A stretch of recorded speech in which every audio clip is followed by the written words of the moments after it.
Good evening, everybody. How you doing out there? Thinker St. James here. It's late. Cracking real. What even is sleep? I have no idea. I wouldn't know anything about it. My sleep schedule has been so all over the place at this point. I've been working myself to the bone this week. This has been quite a busy week. It will continue to be busy for the next week or two. But that doesn't mean that the sport of MMA stops. So thus, I cannot stop. I will not stop. I don't care if I have to go on at 1 o'clock in the morning. I don't care if I have to go on at 5 o'clock in the morning. You guys want this stuff. You know, you want to be watching this stuff, and I want to be doing it with you. So we've got an interesting one for this evening, since did not wake up in time for any watch-alongs. Plus, there wasn't anything really to watch aside from UFC BJJ, which I was not interested in. So Dana White did an interview with NPR. And, it's a long one. It's like 25-minute sit-down interview. So I was interested in hearing what he had to say there. I've seen a couple of clips of it. And, of course, I know that he had to end the interview when a helicopter landed on the roof of whatever arena they're at to whisk him away. So that's what I know about it. We'll get into this and check out what he has to say here. But, of course, I'm here. You guys are here. What's going on? Beeb is here, of course. What up, Beeb? Rick Allen has tiny genitalia. We know this to be true. Send me location. Send me location. Do that too. Shout out CP always. Hey, Chase is here. I came early thinking this was UFC BJJ. There you go. Yeah, no, that's your stream. What is NPR for someone who's lived before? It's like just 3 letters to a guy like me. NPR, I mean, this is National Public Radio. What was, for a very long time, partially publicly funded radio. So this used to be something that was like government subsidized and had taxpayer dollars being utilized for it. Over time, and just recently, that changed. They no longer are funded with public monies, but they basically were like the radio network of record for the country.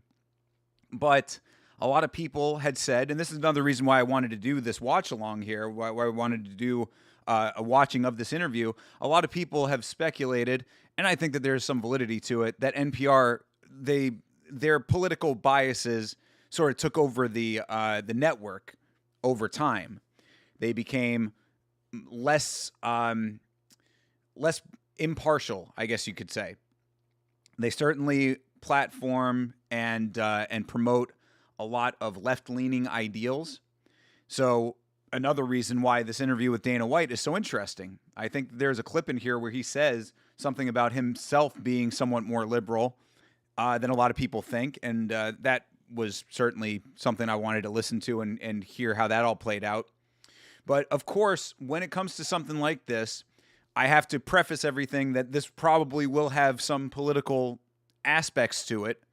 So just know that while, I will be talking about some of those things, that certainly is not my aim to push any kind of a specific political agenda. I am anti all politics. Basically, I think that all sides of the political aisle are horrible, and that the one thing, and you always know that this is true for me, and what I always talk about is that it's not about left or right. It's about power. Power is what runs the world. It is what drives people, most people in politics, certainly. And that's always the perspective I look at everything from. It's not about sides of a political aisle. It's about people who have power versus people who do not. Power dynamics. That's my perspective. So I'm very interested to hear what the boss man has to say and how he's selling the White House card, because I think that that's a big reason why this took place here. NPR, he's doing a media tour ahead of the White House card. NPR is a national public radio. This is a very heavily involved in politics outlet, an outlet that covers politics very regularly. It's pretty much the majority of what they do, I would say. And again, regardless of whether or not the outlet has gone to one direction of the political aisle or not, we're trying to sell this White House card. We're trying to sell it to as many people as possible. And I would suspect that they want to also have, Dana and the eyes that he brings on NPR, especially now that they are not receiving taxpayer dollars anymore. This is a big thing that just happened recently. They're having to figure out a new structure for this company, the actual corporation for public broadcasting, considering that they're no longer getting public funding. So all of these make for a very interesting dynamic for this interview, and we'll get into it in just a moment. Dana White claims he's a genius marketer with Power Slap, yet bro went on a radio show. But this is the radio show. You know what I mean? There are only that's actually kind of a good point too. Radio has certainly become slightly antiquated, perhaps, but people still listen to radio. But there's only a handful of actual radio shows. You might have a couple of local shows in your region that are like the talk radio shows or whatever like that. But NPR is pretty much the radio show at this point, the radio network. There's a couple of shows on the network, but if you're listening to talk radio and you're not on the conservative side of the aisle listening to AM radio, you're probably listening to NPR. And of course, NPR having their own political leanings plays into that as well. But radio in general just kind of becoming a little bit antiquated, considering podcasts and the internet and everything else. But it still has its place and it still has its audience. And, Dana doing the rounds. So we're going to have to see what he says. Radio was big in the 1960s. James really showing his age. Okay. I mean, I think that I'm just tapped in a different way. I'm going to go with that. And I'm going to stand by it. I'm going to cling to it as I continue to rot internally. Dana promoted Power Slap by slapping his estranged wife. I don't think she's estranged. They're still going strong after the slap. What up, John? How you doing? Beeb low-key a guy who will do what he asks, or Beeb low-key a guy who will do what he asks of his employees. Beeb is? Yes. Yeah. UFC BJJ on Chase's channel on Saturday. And LFA tomorrow for me. Also, just before we get into this, if you've not seen, we put out a clip from the free-for-all. That's out on the channel now. It's all about GFL and the tremendous offering that they have to become an investor. If you want to invest in GFL, the time is now. So get yourself over to the video section. You can watch that or watch the entire free-for-all episode on the live stream section. Go watch the VOD. That was a really fun one. I enjoy doing the free-for-alls. I hope that we can do more of those on a regular basis around here. Sam is here. What up, Sam? How you doing, brother? So yeah, I'm trying to think if there's anything else that you need to know about NPR going into this if you're not familiar with NPR. If you talk to conservatives, you'd probably hear them say that NPR is a liberal outlet. It's one of those kinds of things. I think that there is some truth to that. Like I said, I think NPR... that is actually one of the things that I don't like about NPR, did not like when I was listening to them. I used to listen to NPR somewhat regularly. Now I have YouTube Music and I don't have to, hunt around. I don't have to peck at my phone to get music to play. So I listen to music in the car a lot more regularly now. So also after I stopped listening to Bill Burr's podcast because of the Saudi Arabia stuff. But the point is that, when I was listening to NPR, it certainly is apparent that they do have political bias. I mean, I think that that's pretty apparent. It's or at least pretty obvious to me. But that also makes this very interesting, as far as Dana going on it. Dana, a person who fancies himself someone who can navigate these kinds of situations regardless. And also, Dana, a person who is very selective about who he talks to in general. So I don't know what the makeup of this interview was, how this all came together, why he chose to have this interview with NPR. what stipulations there might have been coming into this. Like Dana is very calculated in how he deals with the media. That's why we always talk about the MMA media being so toothless when it comes to the UFC, is because UFC handpicks their journalists. That's why every time they were at a press conference, how's the pizza in Chicago? It's like, do you actually want to talk about anything significant in the sport? No, specifically, they don't want to talk about anything of any great significance in the sport, especially at press conferences. And that's by design. So that's another reason why this is interesting, is just because, Dana might have had some say in the questions, perhaps, maybe, like, there might be some element of that, but NPR not exactly an outlet that Dana has direct control over. So that'll be interesting as well. We'll see what happens with that.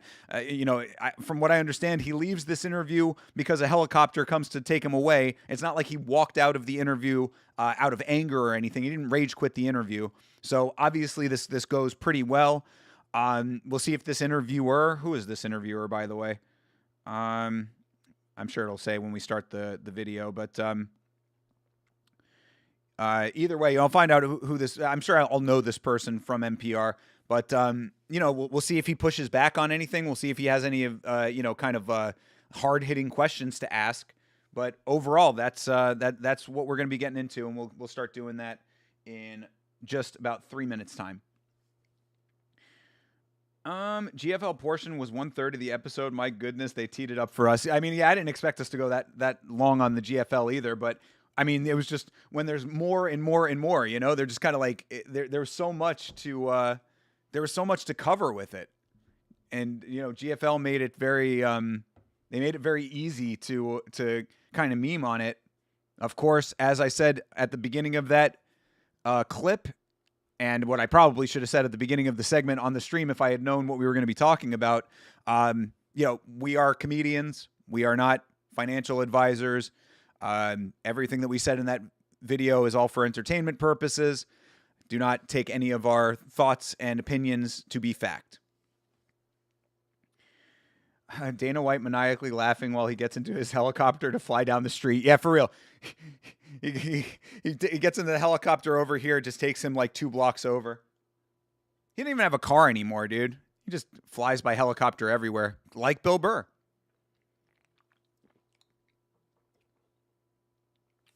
So, yep, we are going to get started with this thing. This is NPR's Newsmakers. I've not heard of this show specifically. I would suspect that NPR has probably changed a good amount since I last listened to it. Still trying to be relevant, which is fine. And again, I don't even really necessarily mind that NPR has political biases, because there are other outlets that also have their political biases, like conservative talk radio. What I don't like, or what I didn't like about NPR was that two things, I guess. One is that they still tried to kind of have an air of impartiality. They still tried to present themselves as like, just the nothing but the facts kind of news network, but it was very obvious that they were left-leaning. And again, no problem with being left-leaning. I am certainly myself left-leaning in certain ways, and right-leaning in other ways. But that's why I can spot those things. It's like I can see the biases like from a mile away from all of these outlets. So when they were saying, or like when they were trying to present as being like the impartial news network, I'm like, no, that's not really true. So that's number one. And number two, their talking points when it comes to the things that they thought were the important elements of their bias, like the talking points that like informed their biases, they put so front and center on every one of their programs. I swear to God, if you listen to NPR, maybe I would say when I was listening, probably about like 3 or 4 or 5 years ago, something like that, you would turn it on, and the only things that they would be talking about were culture war talking points, race, gender, religion. Like everything was filtered through those things, So it's like we're talking about, like a wildfire in California, but it's like filtered through the lens of how is this affecting X gender person or whatever, X racial group. And I'm like, you guys really are not doing much to advance this conversation. You're stoking political tensions, I would say, by keeping these as your main talking points at all times. So that was how I viewed NPR, at least. We'll see if in this interview maybe they change my mind. And it is 11:15, so let's get this thing started here. Not even a joke, to be honest. That's how bad Cali traffic is. That's why Kobe Bryant took the helicopter. True. Yeah, no, I know. I was in California traffic. Fucking 2.5 hours to get like 8 miles or something like that. Dana White takes the chopper to Walmart for Advil and then choppers back home. Bro, if you got it like that, you'd be doing it too. Helipad on top of the Walmart. Dana White drops the get to the chopper line at least twice a day, leaving home and getting back. Hell yeah. Hell yeah. Shout out to Arnie. Get to the chopper. I need Tums. I have a tummy ache. All right. So, headphones are on. Let me refresh this. And when I went full screen with this, it like changed the aspect ratio. So let me see if this is going to look wonky. Yeah, kind of. Let's see if I can pull this in just a little bit. Yeah, I'll make it just a little bit better for you guys. Got to frame up the boss man here. There you go. Look at that. You even get the NPR logo in there now. Hopefully I don't get copyright struck by NPR. I don't know how on top of that kind of stuff they are, but we're using this for commentary and critique purposes. NPR, I would suspect that anybody, if anybody could appreciate that, it would be them. So hopefully we don't have any problems with NPR coming after the vid. But either way, let's get this thing started here. Where's the volume? Oh, there's volume. Okay, so let me know how the volume is on your guys' end. Dana will be claiming the content. True. Good point. I mean, it's interview footage, man. How are we supposed to be able to comment on it? I'll fight. I will fight this one if somebody comes after your boy. But either way, let me know how the audio is on your side, and we'll get this thing started. It's an inevitable side effect of this business. You know, when you get punched in the head, it's not good for you. And everybody going into this knows it's not. John McCain called it human cockfighting once upon a time. There you go. Yeah. Human cockfighting for the win. Already start. See, this is how you can tell that it's NPR. Because NPR has this weird way. NPR has this weird way of being like both tapped into current events, but also insanely out of touch. And you could say that it's the liberal intelligentsia aspect of things, where it's like they're just not like finger on the pulse. But I think it's something different. I think it's just that they're like, I don't know. I think that they choose to care about certain things and then they choose not to care about other things. Another reason why this interview is very interesting to me.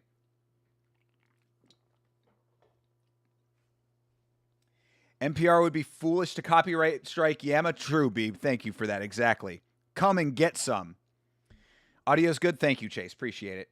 Meat Rocket is here. I freaking love Dana White. He's a great man. Well, we'll find out. We'll find out how great he is. I want to also preface this one more time. And sorry, I know that we're stop-starting here, but I want to preface this one more time. I'm not coming into this trying to make myself analyze this from a gotcha perspective. Okay. Like, I'm not going to be sitting here like, oh, that's the, damn Dana, look, Dana making a fool of himself here or whatever. Like I want to hear what I'm most interested in is not even the politics of it. It is kind of interesting that Dana, tends to align himself with right-wing, people and a right-wing sphere. And NPR is a liberal outlet. That's an interesting dynamic. But as I said at the beginning of this thing, I want to analyze this from a power dynamic perspective. Dana White increasingly becoming one of the most powerful men in sports, if you really break it down. Obviously the most powerful man in combat sports, definitely. So, I'm just interested to see how like an outlet like NPR analyzes that, what they're going to ask him and all of that kind of stuff. So I just wanted to make that clear. Don't think that this is me like trying to insert my own political beliefs in any of this. That's really not what I want to make it about. But we will see how much of that ends up coming out depending on what Dana says. But yes, human cockfighting for the win. That's where we were then, and now we're on the south lawn of the White House. I think that everybody thought that I was going to build a card, America versus the world, where we did the exact opposite. America is a country of immigrants that all came from somewhere else, and they're all going to be represented, no matter what country. Can I tell you that I hate when YouTube videos, interviews, any of these kinds of things do what they're doing right now? I hate when they do these are the things you're going to see. We're going to see it. I'm watching it. Why are you're baiting the hook with these things? I hate the hook. I hate the hook when it comes to this. I understand the purpose of it. These are the things that are like, I want to hear what he has to say about that. I get that, but I'm sitting here and I'm going to watch it. So now, I'm going to have to rewatch all the things that he's saying right here. Did you know 6'7" is the new human cockfighting? True. I'm doing it right now. Dana give John Jones the kiss of death. 6-fight contract. After retirement, John Jones gave himself his own kiss of death. Come from what color you are, what language you speak, we're all human beings. Fighting's in our DNA. We get it and we like it. Dana White is... Oh, Steve Inskeep. Okay, this is a man that I am very familiar with. Yes, host of Morning Edition. Morning Edition is one of the flagship programs on NPR. So I certainly know Steve Inskeep. I've never seen his face before, actually. So yes. All right, there you go. Steve Inskeep. This is like an NPR like heavy hitter over here, basically. Like he's one of like the top hosts at the network. So they rolled out the NPR red carpet for Mr. Dana White. And I wonder is this in the T-Mobile? I don't know. It's hard to tell what arena they're in, but I would suspect this is probably in the T-Mobile out there in Vegas. the head of the UFC, the Ultimate Fighting Championship, a mixed martial arts, often brutal sport that he's built into a multi-billion-dollar business. On June 14th, Dana White will stage an event at the White House for his friend and frequent supporter, President Trump. And we talked about that here in Newark, New Jersey, before a UFC event. Okay, so they're out in Newark. Yeah, this was before Strickland and Chimaev. Good deal. So that's crazy to think about then. He's out in Newark getting ready for the Strickland Chimaev event, and I wonder, I guess he had to get a helicopter to go down to D.C.? Probably.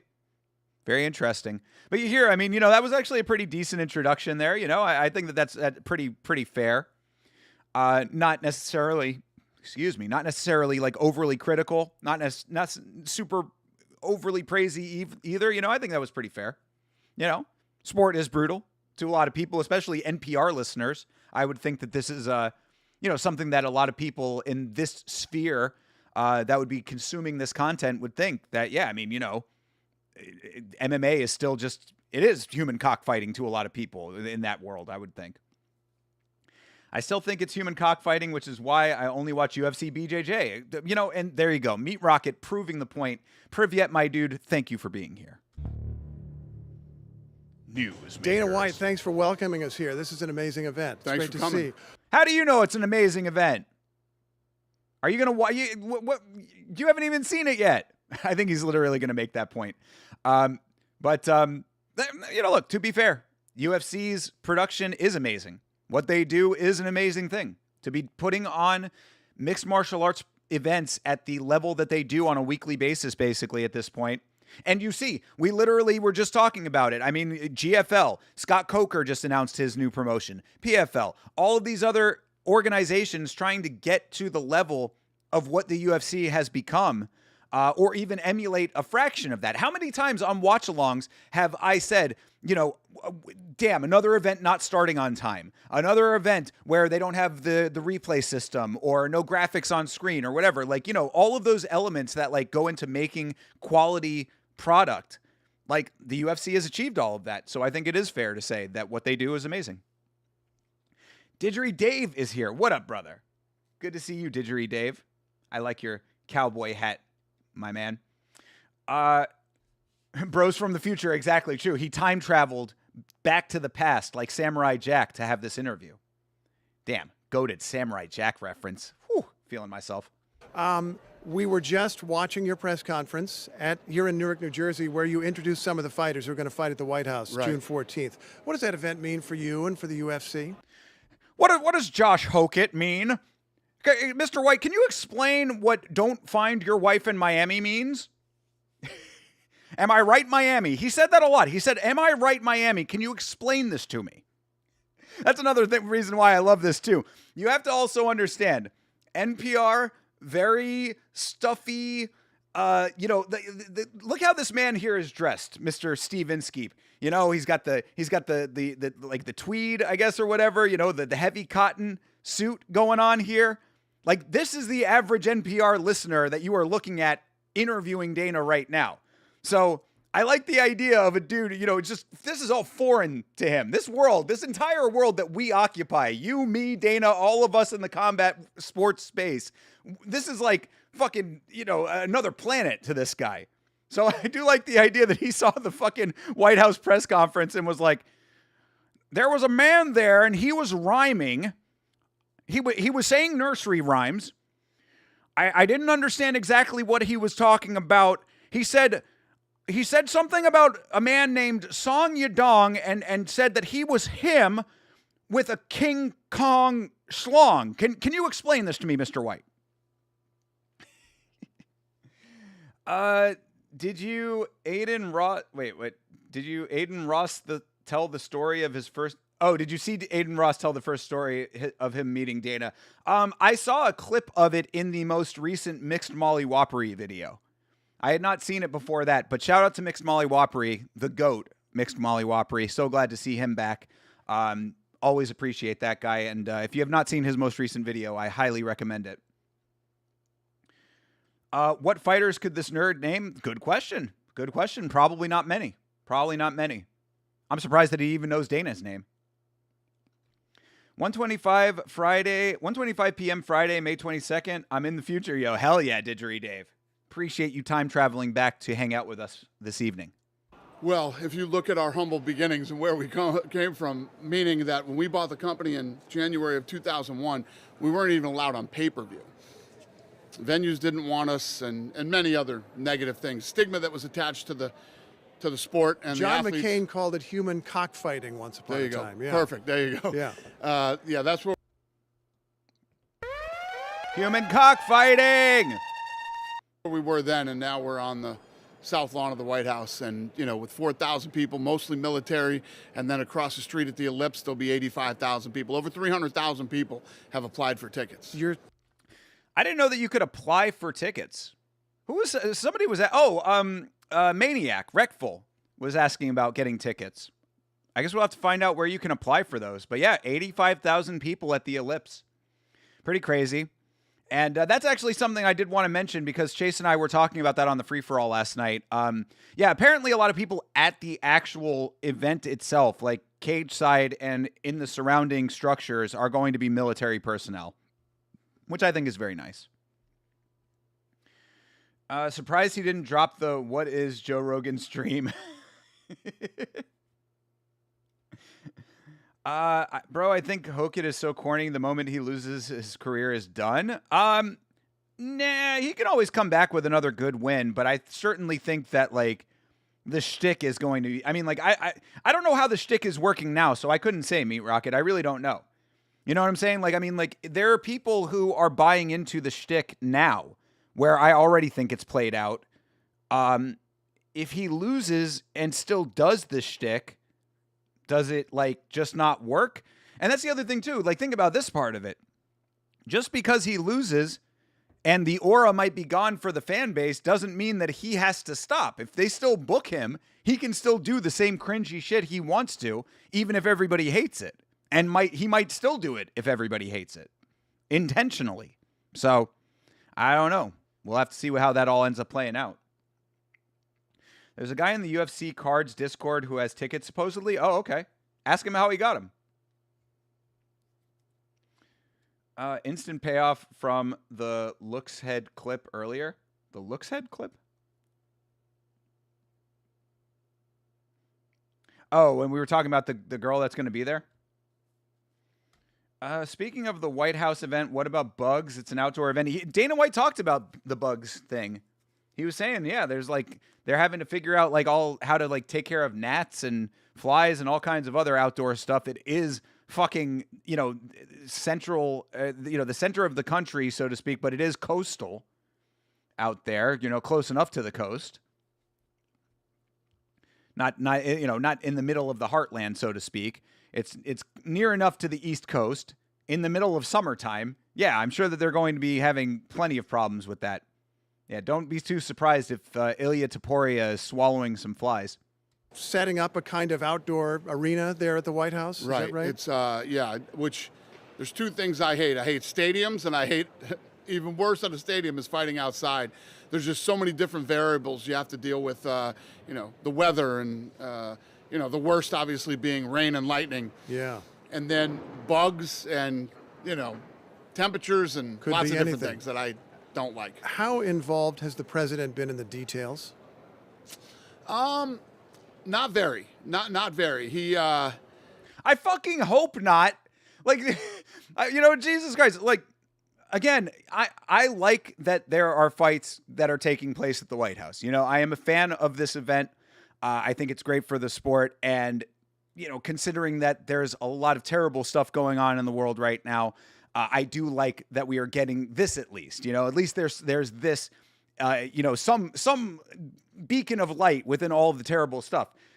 But the president needs to be running the country. Why is it's the same thing. I remember, bro, I come from the Bush era, HW. Well, that's a little early. W. I come from the W era when I was actually formulating my political ideology and becoming the person that I would end up being now. My formative years were during the George W. Bush era.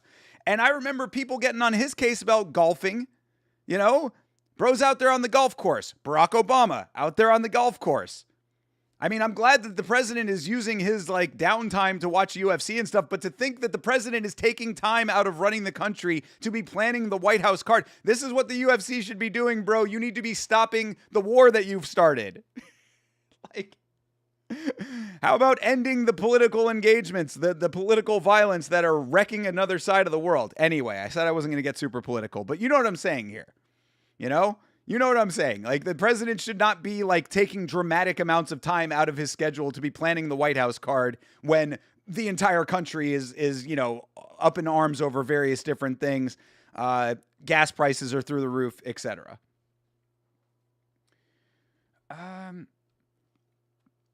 The Jokic shtick is terrible. I can't believe some people actually love it. Same, brother. Jokic says, am I right, Miami? And everyone cheers. It's only a select type of people that are enjoying that. Wonder if we get baseball-style rain delay. That is a great question, Chase. I don't know if they would do it like that, but for a card of this size, with the amount of time, effort, and resources that were put into it, I would suspect that if it does rain, they probably would delay, right? They're not going to, you think about it like this. You get down, we have the Steve Garcia fight, the Amin Zahabi fight. It starts raining before the Alex Pereira fight. You really mean to tell me that we're not going to get the Alex Pereira fight? There's a possibility that fight would not happen? I do not think so. I do not think that would potentially ever happen. So I got to believe that they're going to do some kind of rain delay if it gets to that point.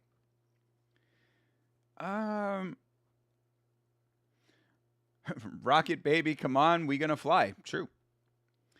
I come from the Nixon era. Do you remember the Watergate scandal?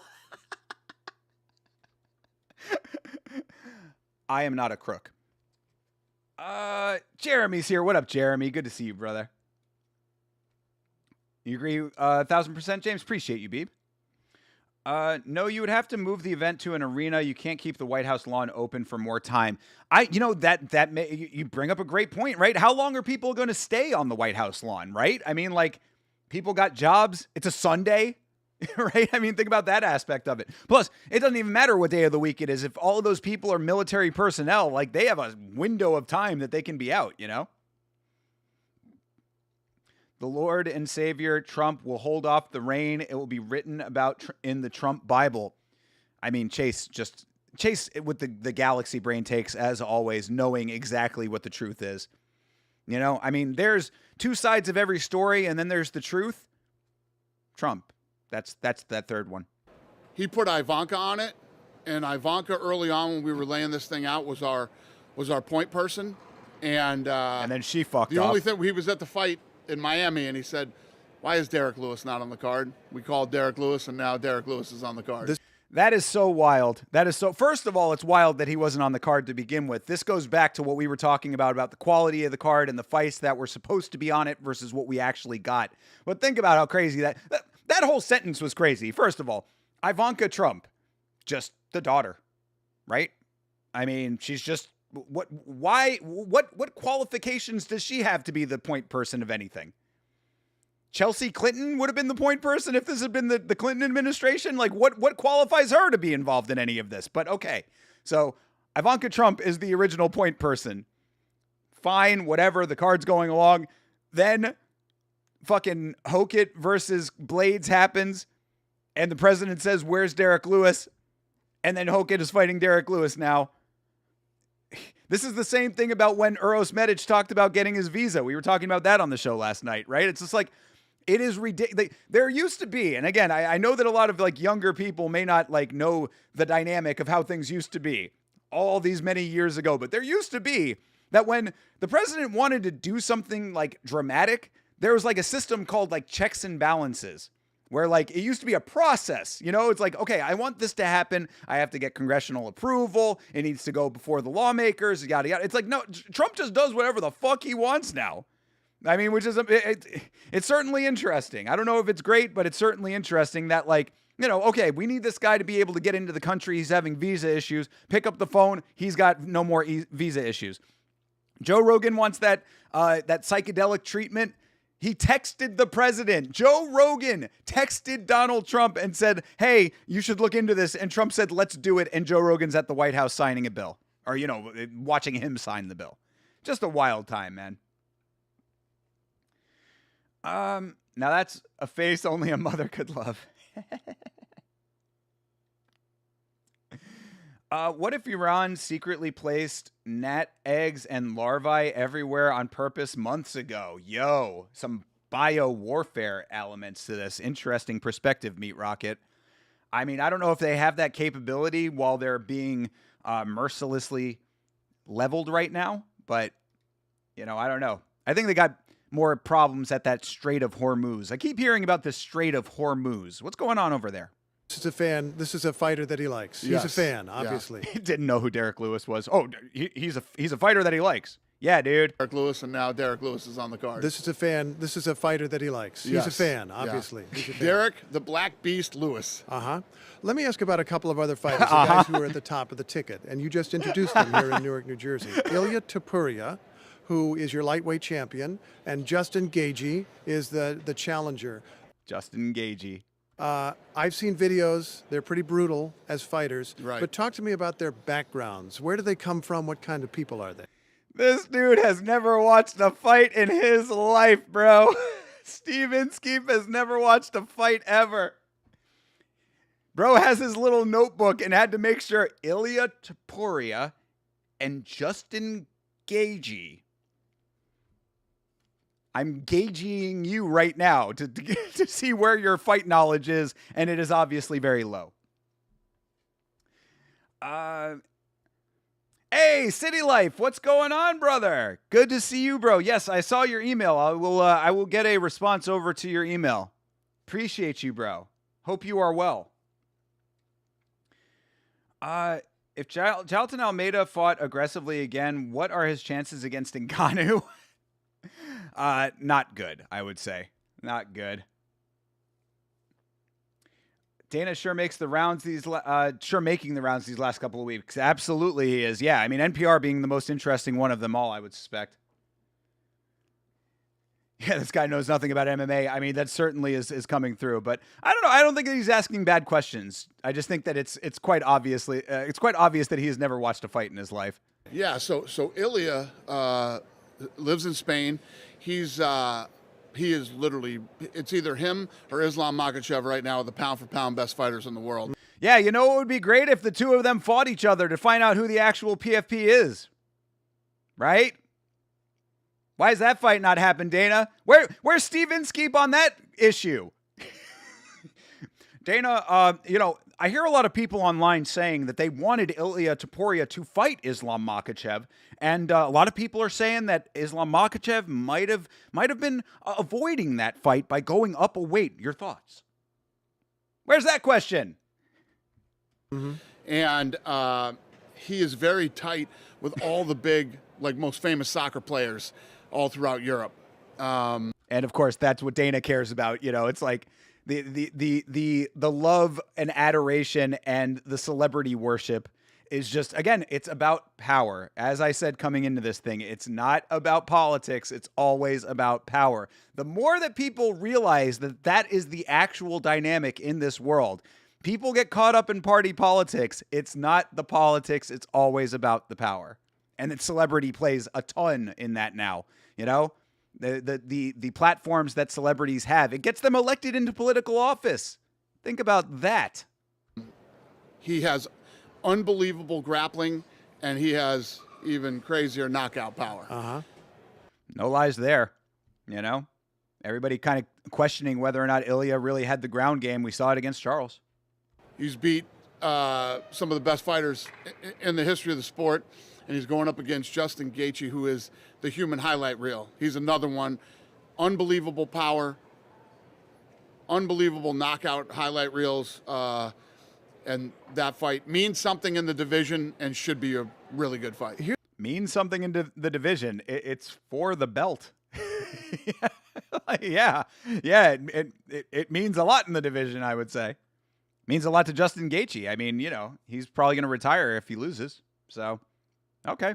But, again, just saying these things to a layman, I think that that's not a bad response. You know what I mean? As far as like giving you the information to somebody who is not interested in the sport, not going to care about the actual dynamics, obviously does not know about Ilya versus Islam and all that element of things. Like, a surface level response, I think, is very appropriate here. Here's the thing that caught my attention about their backgrounds. Topuria, the champion, I believe, comes from a refugee family, Republic of Georgia.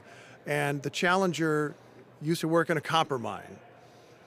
Is that representative of the UFC? People who maybe in some way are on the bottom in society and they're using sports to fight their way up? 100%. Like most sports, whether it's soccer, football, boxing, obviously combat sports, people that are this tough come from some tough backgrounds. Ilya Topuria's family of immigrants. I mean, yeah. I know that is true, right? They were Georgian immigrants to Germany, I believe, right? Or, yeah, he was born in Germany and then they ended up in Spain, obviously. But, I mean, still, I guess you could say maybe the Spanish dream, right? If they were a refugee family, then the Topuria family ended up being pretty successful. Ilya came from a little bit of money to start off with, I think, right? So, not exactly making the point that they're trying to make with him specifically. Gaethje, on the other hand, certainly more appropriate. Justin loses, moves up to 170. Nah, bro, he's retiring, dude. He's retiring. I don't think he moves up. What I'm hoping for him, considering that he always said that he was going to be retiring early, he's already probably past the time in the sport for his career that he would wanted to have retired already. I think that hopefully the White House card gives him enough money that he'll be set for life and can retire gracefully. And then you can fucking do weed endorsements and energy drinks and topical creams and fucking, local commercials for car dealerships and shit. Plenty of money to still be made when you're a star at the level of Justin Gaethje. He can go into fucking regional commentary, still make, $1,500 for a night. Just going down and talking about fights. You know what I mean? There's plenty. So I don't think that he does that. I don't think that it goes well for him if he does do that. I think that you got to know when the time is right? Chandler, Lewis, Justin all racing to retire at the White House. I mean, Chandler probably not. Lewis probably not. He's another one of those guys who I think is just going to keep fighting until they stop booking him. But Gaethje, I think, already had an exit strategy. I still think the MVP card I still think that MVP card was far better. I'd pick Francis versus Linz over any of these fights. Okay, Meat Rocket.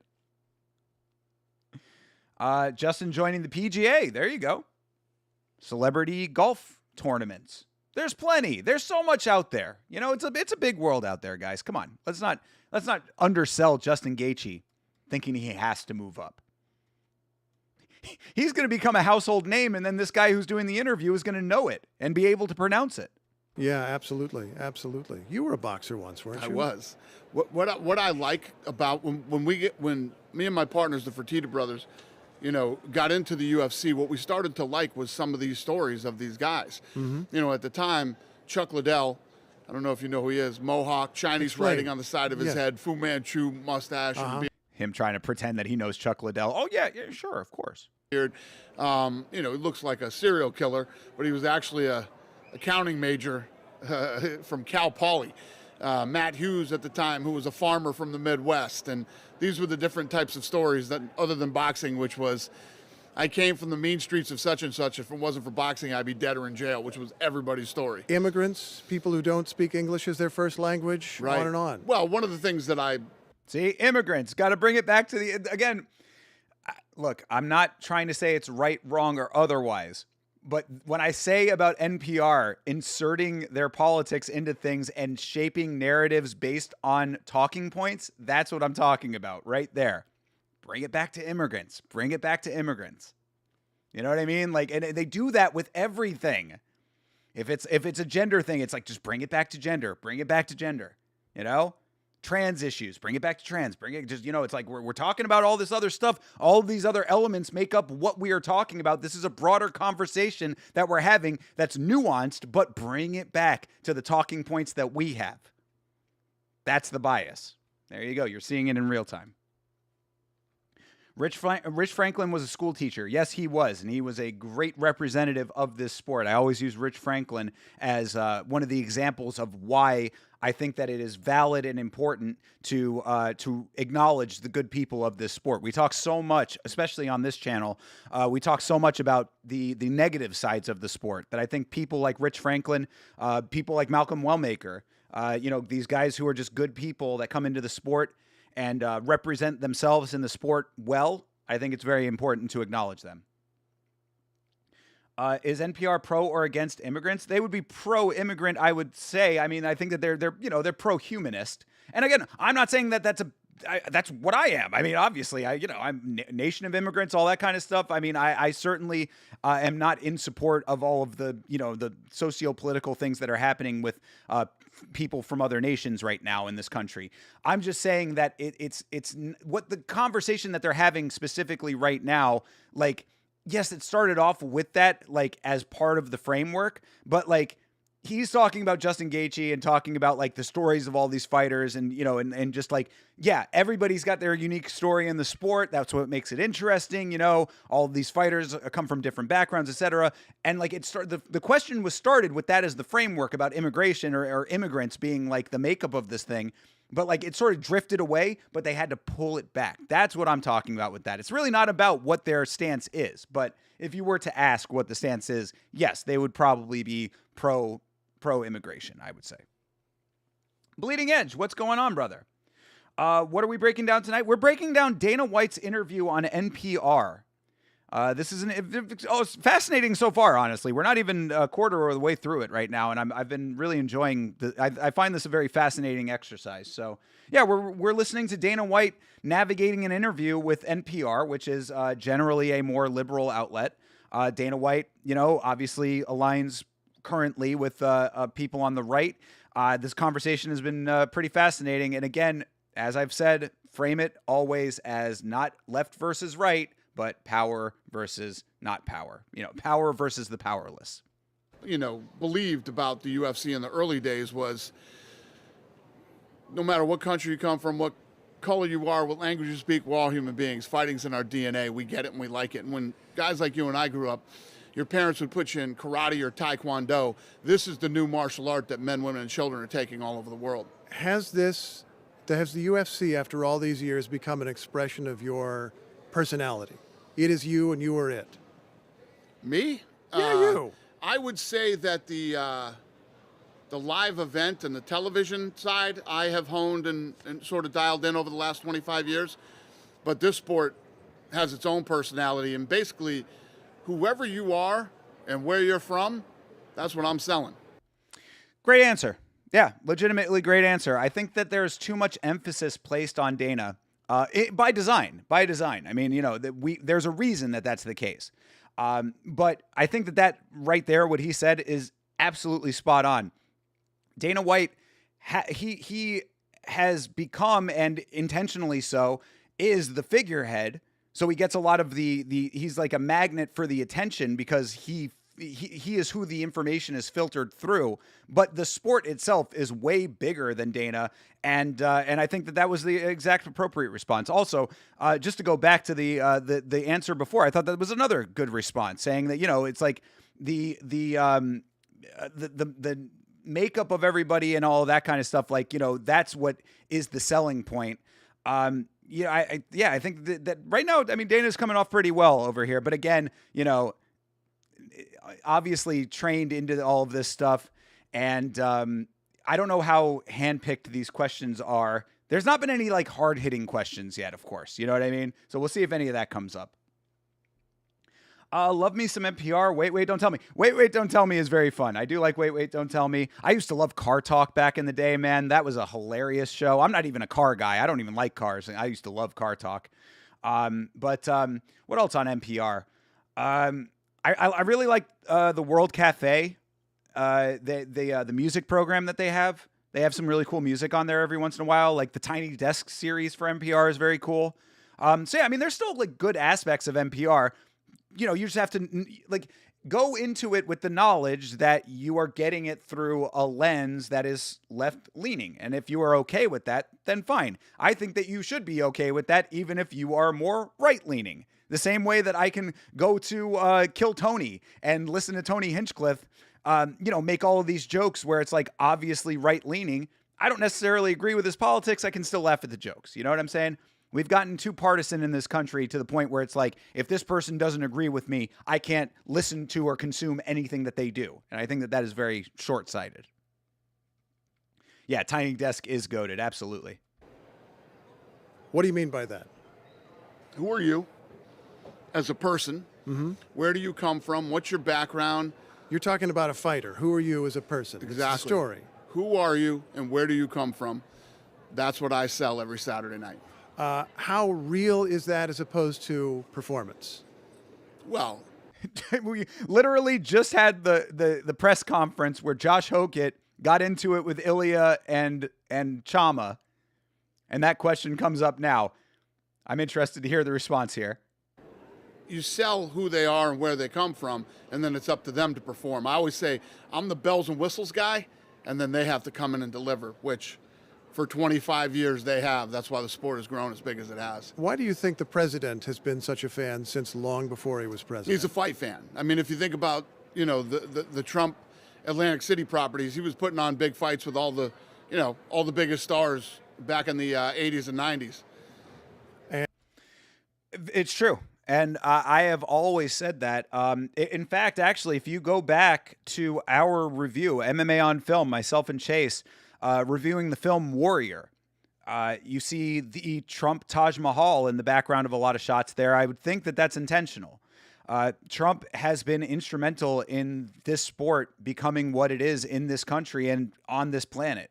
So, again, politics aside, I can certainly acknowledge that as a fight fan, I owe a great debt of gratitude to Donald Trump in that way. So, it just is what it is. I mean, when asking why is the president gravitated towards it, this is not new. The president has been a fight fan for many, many years, way before he was the president, back when he was just businessman Donald Trump, and the UFC would certainly not be where it is today without him. So for that, you got to show some respect. Trump is a fight fan, starts wars. Oh, my Lord. Oh, my goodness. Yes, indeed. Sad to say, right? Sad to say. But I don't. Again, that's what makes it hard, man. That's what makes it hard to extrapolate, and I'm trying my very best to compartmentalize these things as we're talking about them. But that right there, that level of critical thinking, I'm not saying that I do it well or that I'm a good example of it, but I'm saying that the idea of what I just said, being able to compartmentalize people and situations and dynamics, being able to extrapolate information, put it into different categories, and come away with an actual conclusion thereafter, that critical thinking is what I think is sorely lacking in modern adults in general. Again, if this guy doesn't agree with every single thing that I think, I can't listen to him. I won't talk to him. Like, there needs to be a better version than that. We just got to get back to it. I don't know how to make that happen. It seems that we get farther away from it every day. But as human beings, I think it is pivotal. As business people, it's pivotal. I mean, there's so many different areas of life that it's so much more. It's more advantageous to, for you and for your own mental health, really, to an extent, like for your own benefit, to be that way, to be able to extrapolate information and come to a conclusion that is more nuanced than black and white. And gave you a big break, as I understand. Yeah, so what happened was when we first bought this thing, it wasn't, think about this, it wasn't allowed on pay-per-view. You as a grown adult didn't have the option to pay for it on pay-per-view. Porn was on pay-per-view. UFC was not allowed.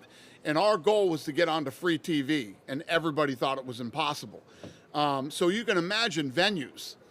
Venues were like, what kind of people are going to show up for this kind of event with the stigma that was attached to it? So, yeah, venues were tough to get. So Trump ended up reaching out to us somehow, invited us to the Taj, and that was where we did our first 2 fights. Crazy to think.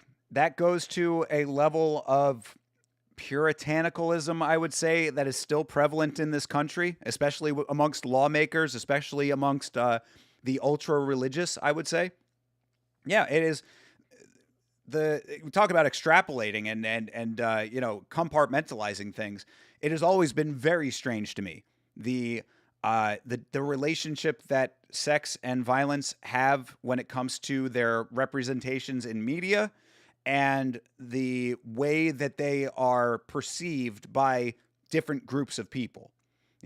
Me being a person who is as open as you can possibly be when it comes to social elements of life, I think that controlled violence obviously is a great thing. I very much appreciate this sport. Obviously, I cover it on this channel.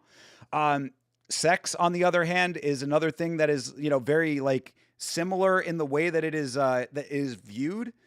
And there are all of these weird elements as to why people feel the way that they do about it, how it can be portrayed in media, where you can consume it, how you can consume it. It's just a dynamic that's always very odd to me, especially sex more specifically than violence too, because sex is what made every single person on this planet. You know what I mean? Sex is an integral part of the human experience and is necessary for the propagation of us as a species. And yet we lionize it in this very strange way, in my opinion. So I don't know. That's always why, I back on my old show on Haddock News, I used to do the comedy show Haddock News. It was a mixed medium puppet show. And I always used to love putting a lot of sexual humor into it. It's not even that I necessarily found sex in and of itself very funny. What was funny to me is how people respond to sex. It's you make a sexual joke and people get all squeamish about it. And it's it's a human element, man. It's like walking down the street. You need it. Yeah, exactly. Sex is haram. Exactly. It's very strange. It's very strange to me that people have that viewpoint. I've never heard a president like Trump that just shits on the press live on TV. That is certainly a big difference as well with the way that politics are presented nowadays. And that has trickled down to a lot of subordinate politicians.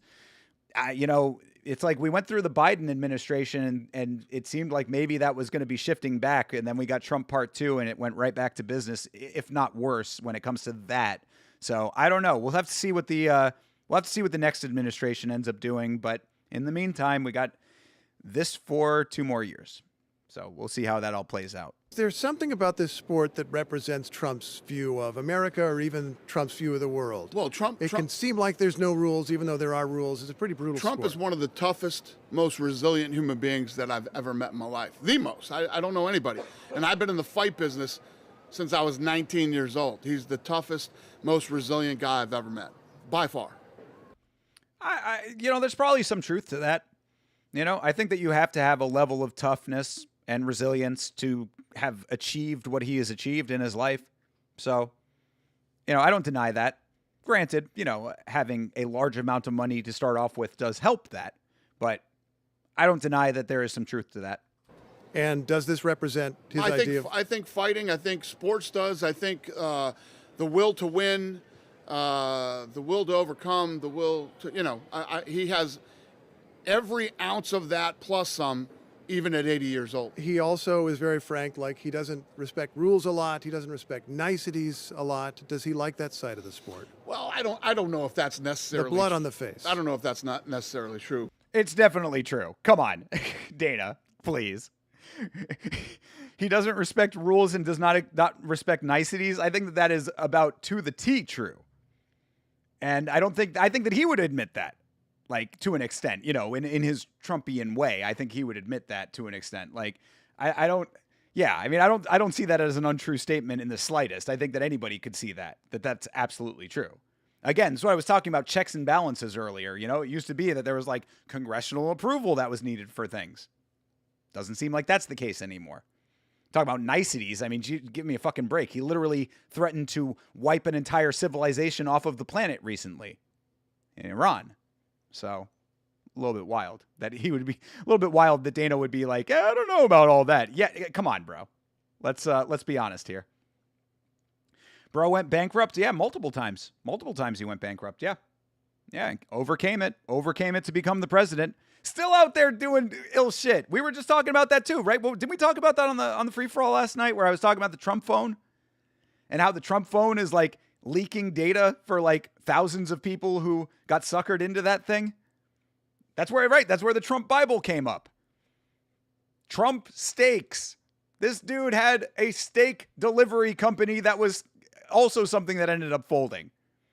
When one thing fails, you just start the next thing. And for whatever reason, people keep buying. That's where the power dynamic comes in. When you get to a certain level of power where people are still just going to support you no matter what you do, Trump himself said that the great quote, one of the truest things he ever said.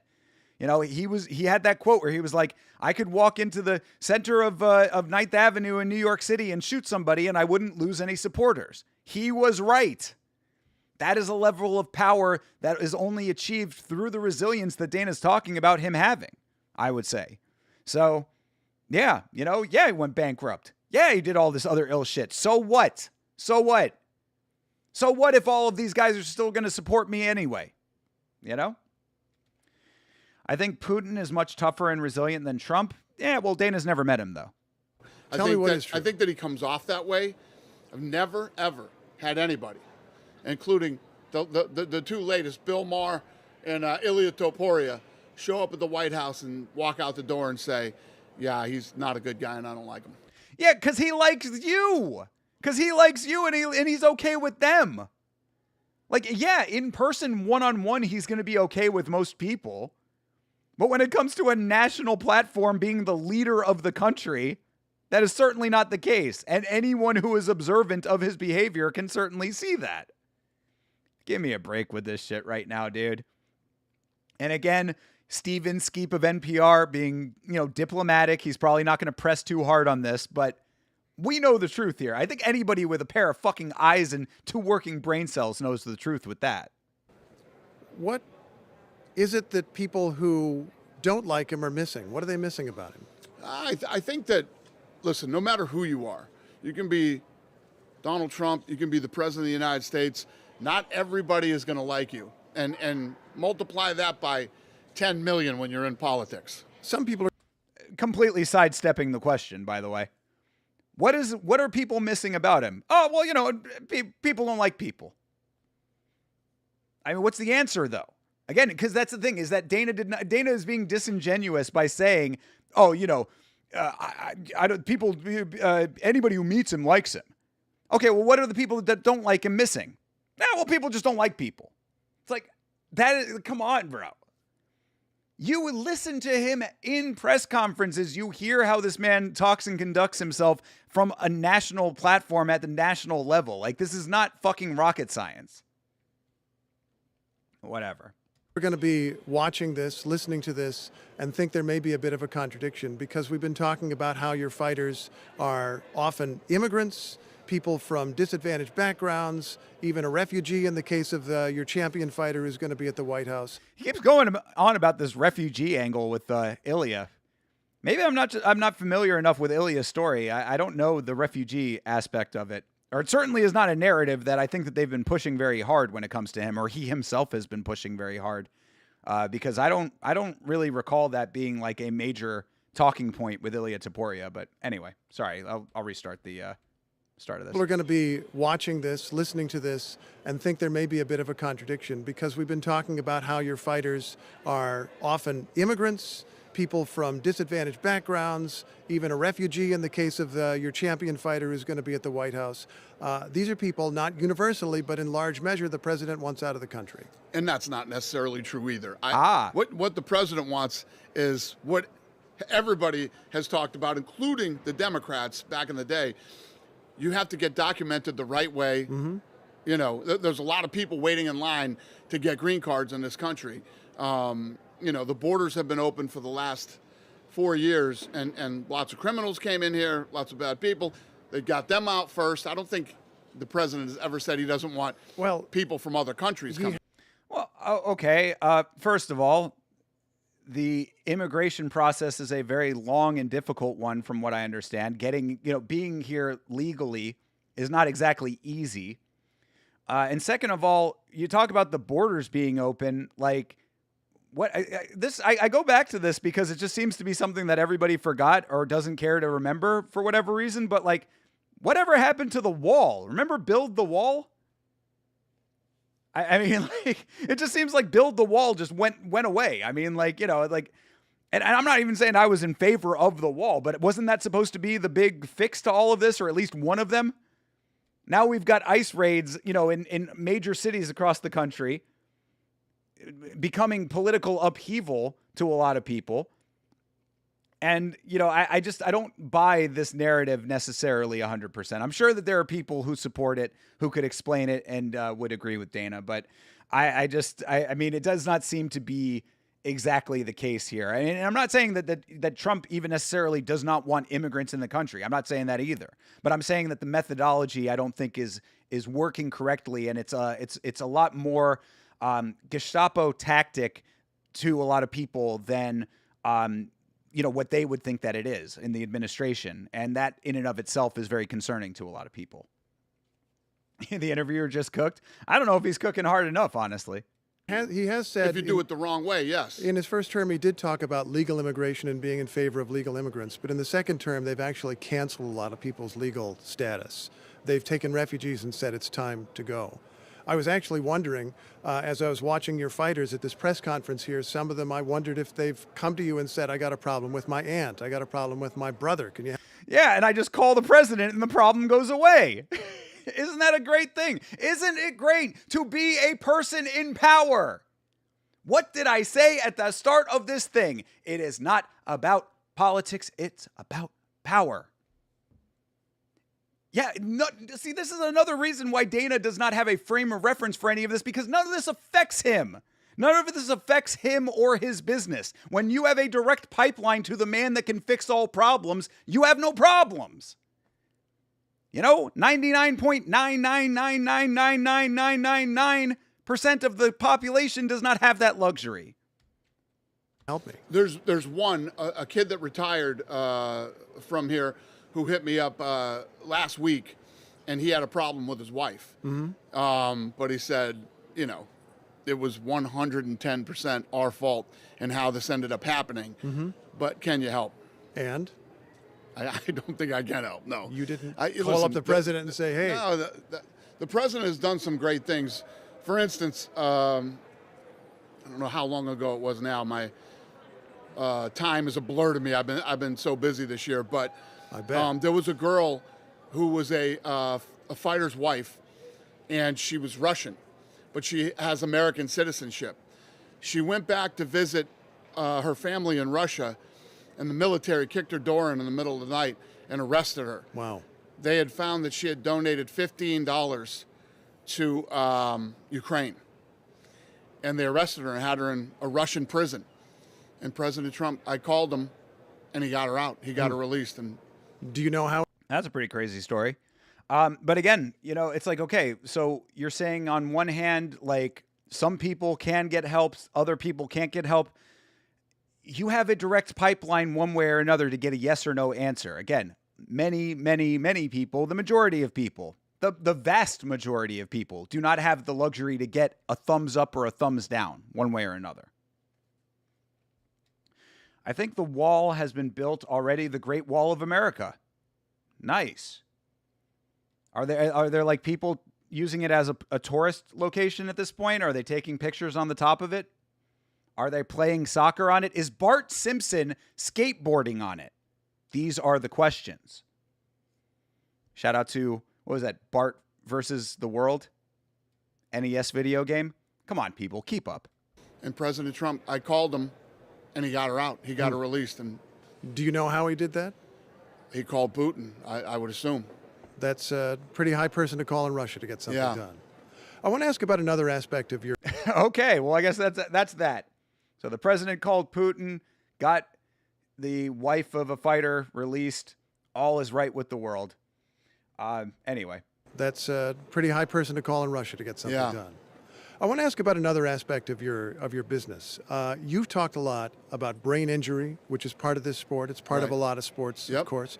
But how do you think about it? How do you think about those guys you were just with at that press conference and their health? Yeah, it's an inevitable, side effect of this business. When you get punched in the head, it's not good for you. And everybody going into this knows it's not. And we talked about this briefly a couple minutes ago. I did it. And at that time in my life, I wouldn't take back one punch now or 1 second of any of that. Is what I was super passionate about when I was younger. I absolutely loved it, and I wouldn't change a thing. And these are all grown men and women that know the possibilities of competing in a combat sport, and this is what they choose to do with their Why life. didn't you stick with it? Well, what happens is one day. Well, I mean, all right, just before he gets into that story. Yeah, no, he's not wrong. It's same with all professional sports, right? I mean, anything that involves contact, this is what you sign up for. I mean, this is what the sport is. If you're going into mixed martial arts, inherently you are going to take damage one way or another. There's no two ways about it. Even the greatest fighters of all time, Ilia Topuria, almost got knocked out by Jai Herbert. You know what I'm saying? I mean, Islam Makhachev knocked out earlier in his career. Like, you take damage in this sport. It is inextricable from the sport. So, I don't see any problem with that being the mindset. He called Seagal true half-dead Frank. Yes, Steven Seagal over there in Russia doing it big for the U.S. still. Hanging out with Putin, getting fighters' wives out of jail, making jazz albums? ? Well, gentlemen, it's always been a pleasure. Beeb, appreciate you, brother. You are the man, always my guy. Send me location. Absolutely appreciate you, Beeb. You have a great rest of your night. Thank you for hanging out with us for a little bit of this one. We're over halfway through this thing, so we won't be on for much longer. But yeah. I mean, it's talking about the CTE and head trauma and all that stuff. It's like, what do you expect? I mean, football players know that they're going to get involved with that as well, or like that's a risk. I mean, even other non-contact sports, how many, like tennis elbow is a thing for a reason. Where did that come from? Or why is it named that, rather? Kim Jong BFF Dennis Rodman is in the WWE Hall of Fame. That is true. So is Donald Trump. Didn't you stick with it? Well, what happens is one day I realized I wasn't it. And, I think the hard part in this business is I've known a lot of guys that I've met throughout the years that didn't realize that and stuck around too long, longer than they should have. And sitting here right now talking to you, I guess I was right about myself. So, I mean, fair point, fair assessment. How many times have we talked about that exact point on podcast, on any other one of the things that we do around here? Know when to hold them, know when to fold them. If you're not that guy, or if you just are a dude who's fighting forever and, it's time to stop, you got to know when the time is, and you got to actually take that seriously, Literally begging Gerald Mearshart to stop fighting at this point. Tony Ferguson with the one glove retirement. You know what I'm saying? It's like all of this shit. Like, dude, you just got to know. Credit to Dana for knowing that he wasn't that guy, taking the pivot. There's nothing wrong with the pivot, all right? That is something that is a good thing to realize in general in life. Not everything is going to work out the way that you think it's going to or the way that you want it to. It's not about the failures. It's about the pivot to the next success. Steven Seagal is one of the martial arts legends. He would certainly tell you that. It all worked out in a different way. You made a better choice. Have you ever had to have that conversation with a fighter who wants it's not to go that on? I made a better choice. You made a different choice. Okay. I realized that I wasn't the guy. You wouldn't have seen me fighting in a title fight. You weren't going to be Rocky. 100%. Yeah. Right. So it wasn't a fear of injury, of permanently hurting yourself. No, You weren't realizing your ambitions. Right. It's the realization when you wake up one day. It's like no different than AAA baseball players or guys that are trying to get into the NFL. At some point you go, you know what, I gotta pull the ripcord. I'm not gonna make it, or I don't believe I'm gonna make it. And if you stick around too long trying to make it, you might miss another opportunity. Have you Again, that's the pivot right there. Play to your strengths and realize when something is not working. Had I started Yama instead of doing the Haddock, who knows where Yama could be right now? Not that it would have been, not that everything's working out the way that it's supposed to, but I'm just saying, thinking about it, it's like I really clung to the Haddock for a long time. I mean, I was doing that project for, I think, 6 years, something like that, somewhere in that ballpark. And it took me to great places, it took me to Montreal, took me to the Just for Laughs Festival and all that kind of stuff.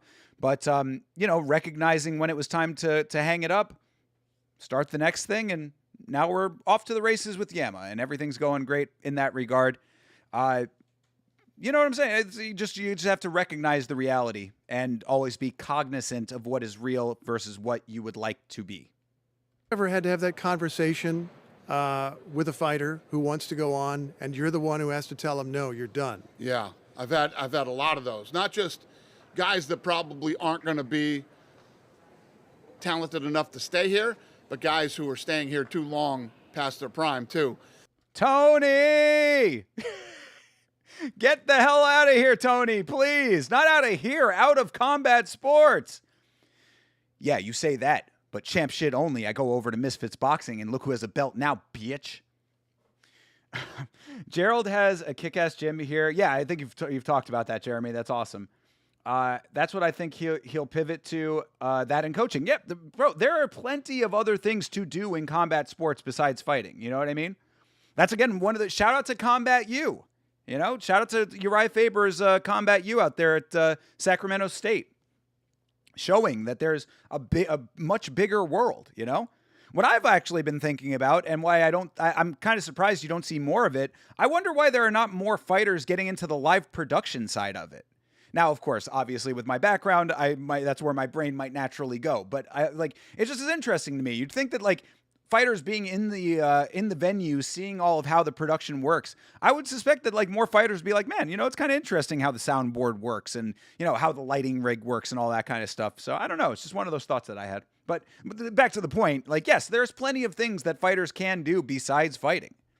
Go into commentary, go into reporting, go into matchmaking, the event production on that side of the sport, from the actual the organizational side. There's so much. There's a bunch. So, yeah, Gerald Mearshart could have all kinds of opportunities if he would just let himself stop. But that, of course, is what is very hard for a lot of people.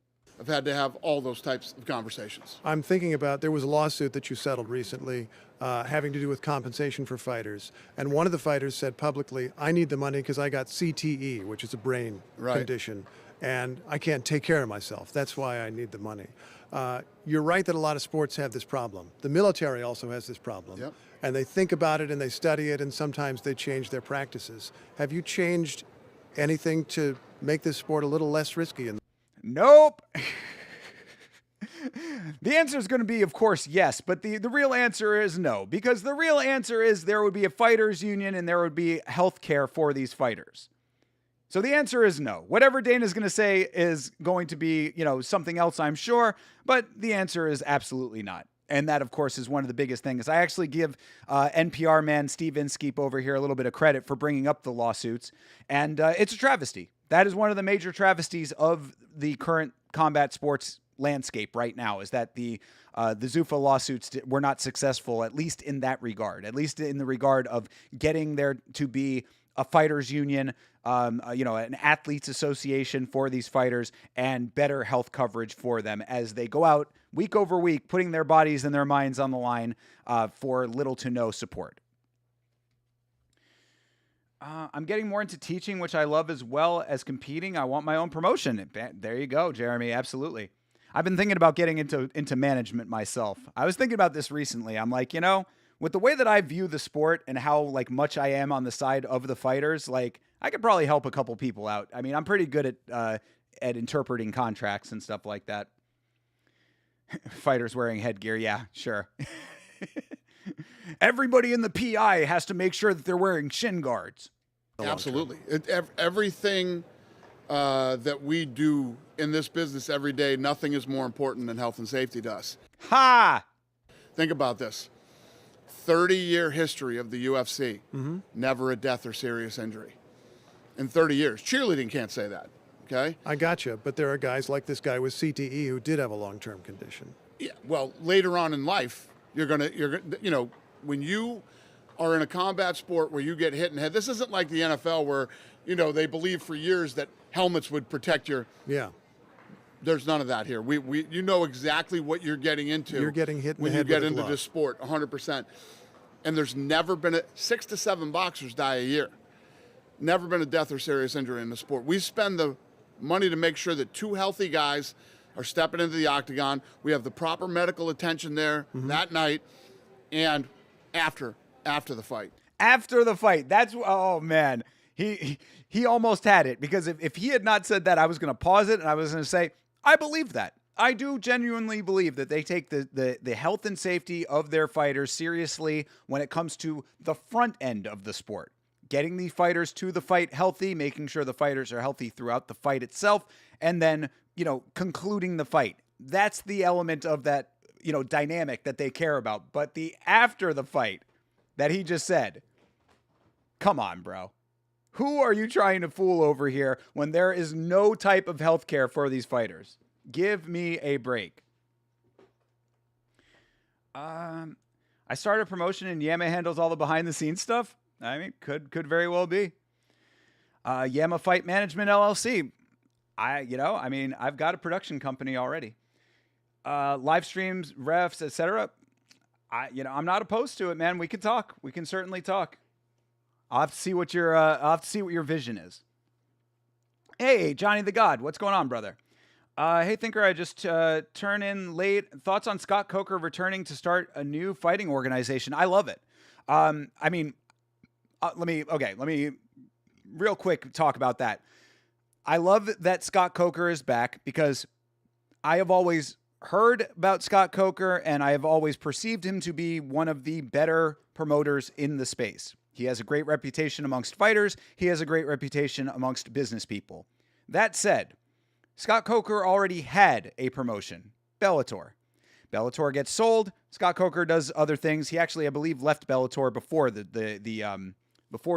merger with PFL, or with, you know what I'm talking about. Before the buyout, I think he had already left. So, what I say to that is great. I hope that Scott Coker is very successful. I hope that he is able to achieve a level of production and all of the things that all of these. We literally just put the clip about GFL out. You know, Scott Coker has the ability potentially to do what GFL is talking about better than them. Not necessarily the team-based version of it, but just another organization that could be well-run, fighter first, all of those things.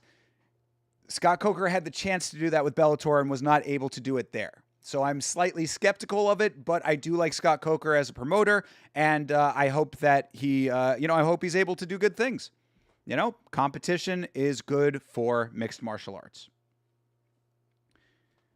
No deaths. What about Evan Tanner? Evan Tanner was outside of competition, though. Evan Tanner was, he's talking about like in cage deaths and stuff like that. So Evan Tanner does not count in that conversation specifically. The other thing that we do is we started a study with the Cleveland Clinic, where we go in and we scan their brains and we continue to monitor their brain health throughout their careers. That's cool. That's good. I know that Chris Cyborg is also big into brain health. She's partnered with a company. I don't remember the name of the company off the top of my head. I'll have to look it up. But Chris Cyborg has a basically like a brand deal, but like she's, I guess, also like one of their athlete representatives for a company that is specifically combating CTE, and they also have that like head scanning technology and stuff. So, you know, I mean, it's cool that they're partnered with the Cleveland Clinic and all of that. Yes, that's good. But again, long-term post-fight support, certainly not there for the UFC, and we know that to be a fact. I'm going to go on to another topic. You get a lot of credit for encouraging young men particularly to vote for Trump in 2024. Right. And a lot of them did. I mean, young people generally vote Democratic. About half of young men, 18 to 29, voted for Trump, which was a big deal. And now, according to surveys, a lot of them have backed away. His approval rating is very low among young men. Why do you think that would be? Well, I don't know if that's true. I don't know if that's true. I mean, you know, again, facts are subjective as always, but okay, well, let's hear his answer, I guess. The Harvard survey is 28% approval. They also said he wasn't going to win the election. All these studies or polls that they did both times. So I don't really believe much in polls. Fair enough. I think that all you have to do is look at the gas prices right now, talk to anybody about Israel's involvement in this country and the behind-the-scenes string pulling. I don't know, maybe the Epstein files plays a part in that. You know, maybe these unnecessary wars that we're currently engaged in. I mean, you take your pick of all of the things that could be that, but you know, it's like to dismiss poll numbers all outright without actually being a person who's on the ground having conversations with real individuals, real Americans. You know, and like Dana White, that's the thing that's crazy too, is that Dana White is more keyed in as a person in the power position he is in. He is more tapped in to the average person because he has more average people in his purview. The fighters, the people that have to go back into regular lives and regular jobs after they fight for his promotion. So he has a more direct pipeline than the average power person in power, the average power player when it comes to the space. So to just outright say, oh, I don't know if that's true or not, brother, listen to what the world is saying. The country, not the world, the country. Listen to what the country is saying. Come on, dude. I personally only voted for Trump because of Dana and his amazing endorsement. Well, that is a good point as well, right, Meat Rocket? It's like if anybody is legitimately making their political decisions based on what the promoter of their favorite fight organization says, that in and of itself is a problem, but that goes to a greater problem in the country in general. I talked about that earlier. Celebrity worship is at an all-time high. We've never had it like this before. The celebrities that you follow, the people that are like influencers, but again, not even just influencers, they're a version of celebrity now, but like actors, athletes, you know, all like anybody who's in an amplified platform or that they have based on what they do has greater reach than they ever have before. And people listen to them. People were saying legitimately, and some people still are saying that Dwayne "The Rock" Johnson could be our president. Why? Off of what? Off of what qualifications? Why? Because they like him. Because he is a celebrity that they know and they like. Oprah was being floated as a potential president. Why? What fucking qualifications do either of those people have? Celebrity and reach. Power. That is what they have. So yes, when you say, oh, I only voted for Trump because of Dana's endorsement, there are people that vote that way. There are people who think that way. There are people who do not have that second layer of critical thinking when it comes to any of these issues. So yes, that is a real thing, and it's only getting worse with the way that the information is disseminated. The platforms that people have. So I'm just saying, like, yeah, you say it's a little bit of a meme, but it's a meme that rings true for a lot of people. You got to also realize not everybody is wanting to be as keyed into political issues. I would say that I'm in that class. I specifically keep myself away from the current events of politics a lot of times because it's fucking depressing. But when it comes to actually making votes, I try to get a little bit more informed. I try to at least understand the platform a little bit more than surface level. People don't do that. They say, oh, Dana White, man, I like Dana White. I love the UFC. Oh, he's a big Trump guy. He's saying vote for Trump. Sure, why not? I don't care one way or another necessarily, and then we end up in the situation we're in. So just saying, it's a meme to an extent, but it's really not. He wasn't supposed to win the first election. Mm-hmm. And he wasn't supposed to win the second election based on polling, and he won both. So you don't. I don't listen to any of that stuff. I think that,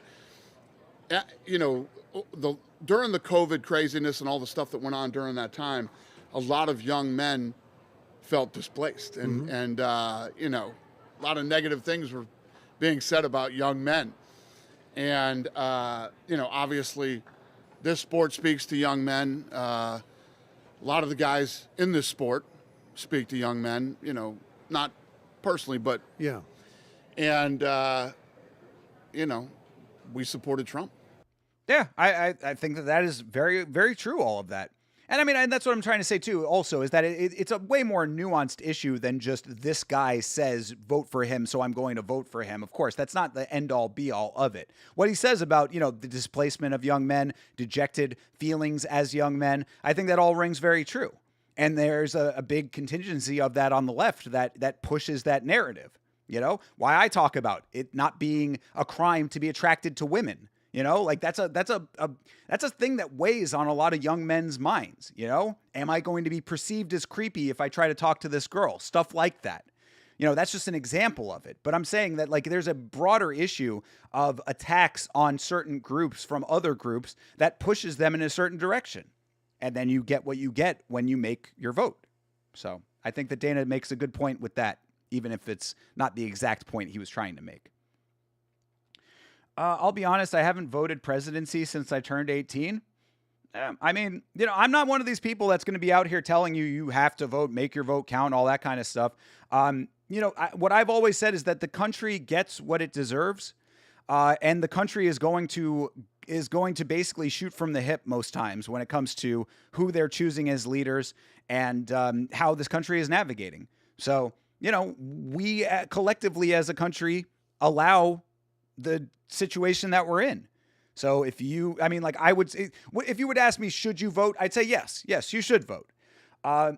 Would I say oh, you have to vote? I mean, if, not voting is its own choice. I always generally vote third party because I do not believe and do not support the current power structure in this country. But that being said, that is the dynamic that we've gotten to. People don't want to break out of that power dynamic. So again, the country gets what it deserves. That's what I'm saying.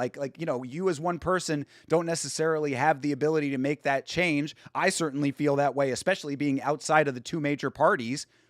So whatever, I sit by and watch it all go down. If this world burns, it is going to burn based on the decisions that led up to that moment. They don't personally speak to young men. That was kind of a funny quote. Yeah, I mean, we got to make sure that that's all kind of put into perspective here. They're not out there actively seeking out young men to have conversations with. In this day and age, smart caveat. What does this sport say? What message does it send about what it means to be a man? What does this sport say about what it means to be a man? I don't know. I think that hard work, dedication, setting goals for yourself, believing in yourself, those type of things.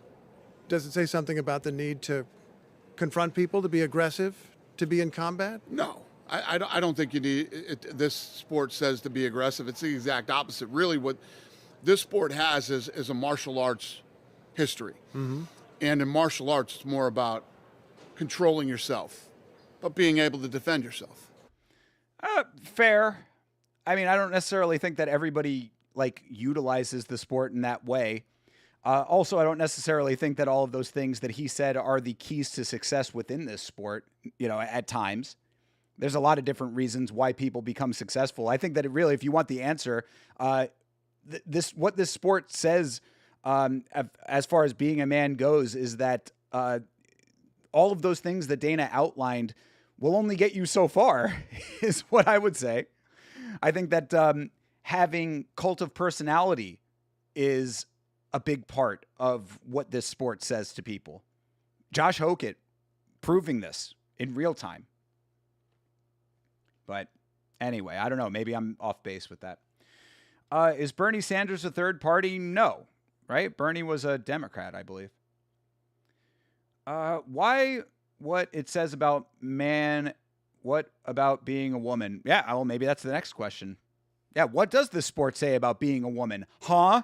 Mr. NPR? Why is this all about men, huh? Where's the women representation? There are women fighters. I can name 3 of them. Kidding. I want to ask another question.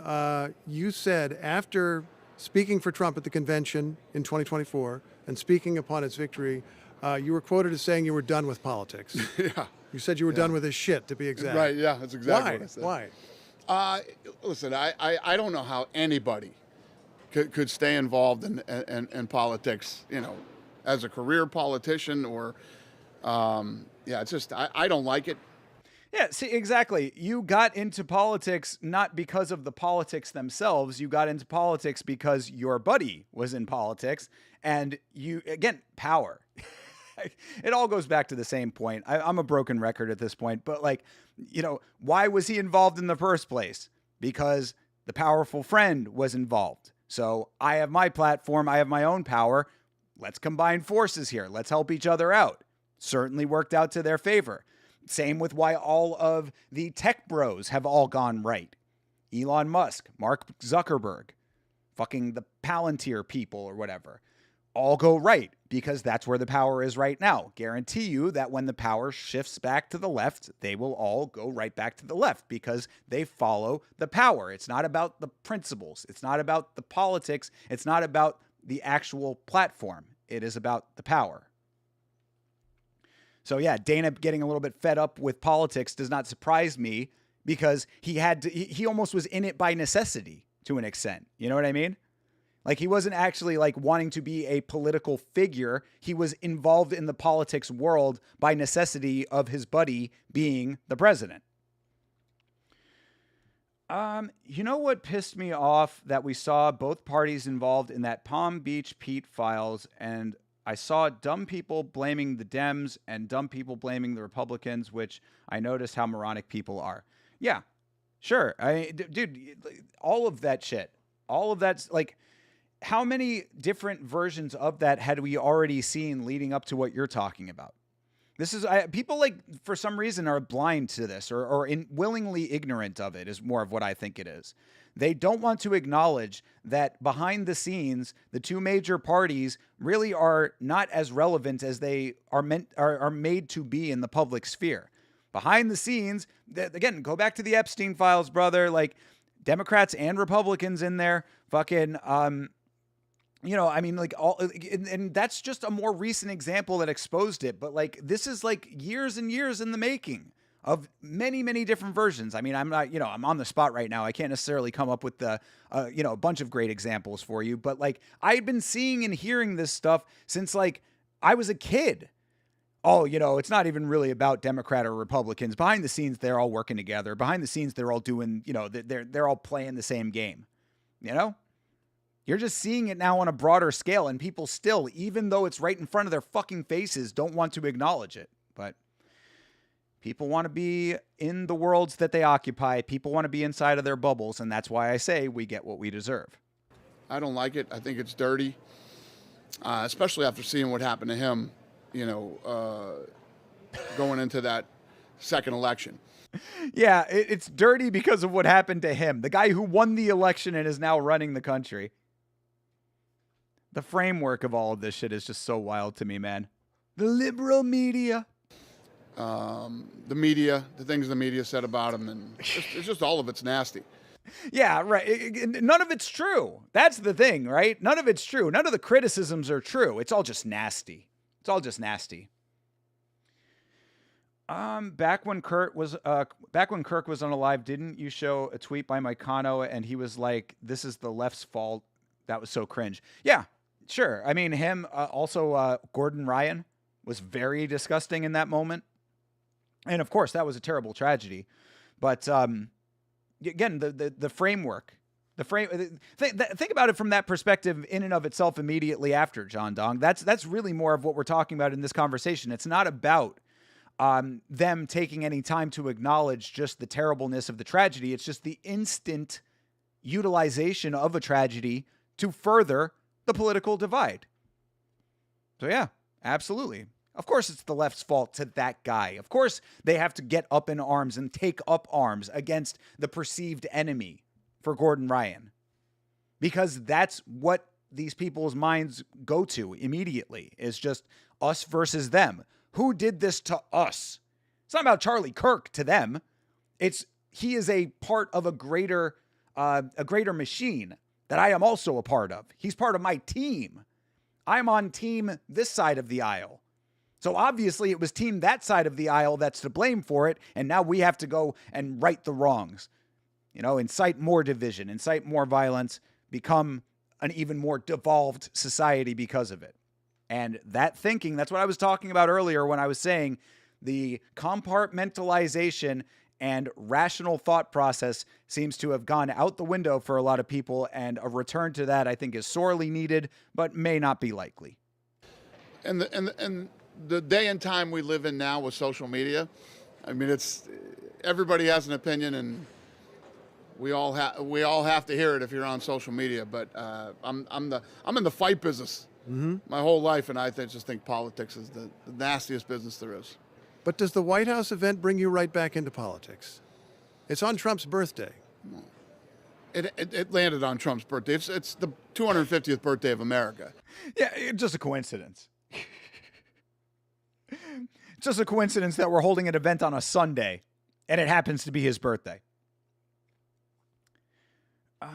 Dana said he got annoyed with politics, but so ironic. He's always friends with controversial politicians and actually endorsed him between UFC events. That's what I'm saying, dude. It's not about the party politics. It's about the power. It's the power structure. Yes, he's friends with a lot of politicians. He is involved in the political sphere by nature of being a powerful person. I'm sure he's also probably pretty close with some Democrats too. You know what I mean? Like, I don't think that this is just him being only on one side of the aisle. He's currently only on one side of the aisle because that's where his buddy is. But it swings both ways. And power is always the momentum of the pendulum in that case. It's coming up. Yeah, I got true. It's Flag not Day. coming up. It's Flag That's Day. what we're celebrating. Okay, gotcha. Yeah. Gotcha. We're celebrating America's 250th birthday on the lawn of the White House, and there possibly couldn't be a greater honor than that, especially for me as an American. And I think that everybody thought that I was going to build a card, America versus the world, where we did the exact opposite. America is a country of immigrants that all came from somewhere else, and they're all going to be represented. I tried hard to have a Chinese fighter on the card too, but didn't work out. Yeah, we talked about this on the Free for All last night. I think at its core, I think that this is a solid message. Again, very ironic based on the previous element of this conversation, this very conversation that he's having right now on NPR, knowing that, there's a lot of political unrest. There are a lot of people from other countries and, immigrants in this country who are essentially being persecuted to an extent, perhaps, depending on how you view that issue. So, a little bit of an odd dynamic there, but the core messaging, I think, is good. Yes, we are a nation of immigrants, and immigrant representation on the card is a good thing. Unfortunate that other countries may be not represented. Where is the Irish representation? Was my answer to that on the free for all last night. Ireland, Poland, Scotland, Israel. Huh? I want to underline that for people who don't follow this. Like the old time WWF was, there's the Iron Sheik and people could hate the foreigner. Right. And you're saying you didn't want to do that. Well, it wasn't about that. That wasn't my thought process. But it was, everybody thought that there was going to be. Also, I love the framework of this being WWF, obviously showing how out of touch with the current landscape Steve Inskeep is. But, it was never going to be that because theoretically, at least, hopefully, God willing, the sport does not become that. And the sport will never be that. The WWE is its own fucking thing. It's already too close to our product to begin with for my liking. But that should be the answer. Is we were going to do that because that's not what we do. That's not what this sport is. But whatever. And you're saying you didn't want to do that. Well, it wasn't about that. That wasn't my thought process. But it was, everybody thought that there was going to be, it's the 4th of July. It's the 250th birthday of America.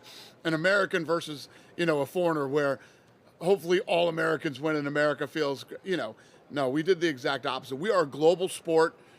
And, I always have to deal with something bad going on in the world when you're a global sport. Mm-hmm. When the Russia and Ukraine war started, I had people going, are you going to have Russia? Yeah, we're going to have Russians fight. We have Russians under contract. This is how, my guys feed their families.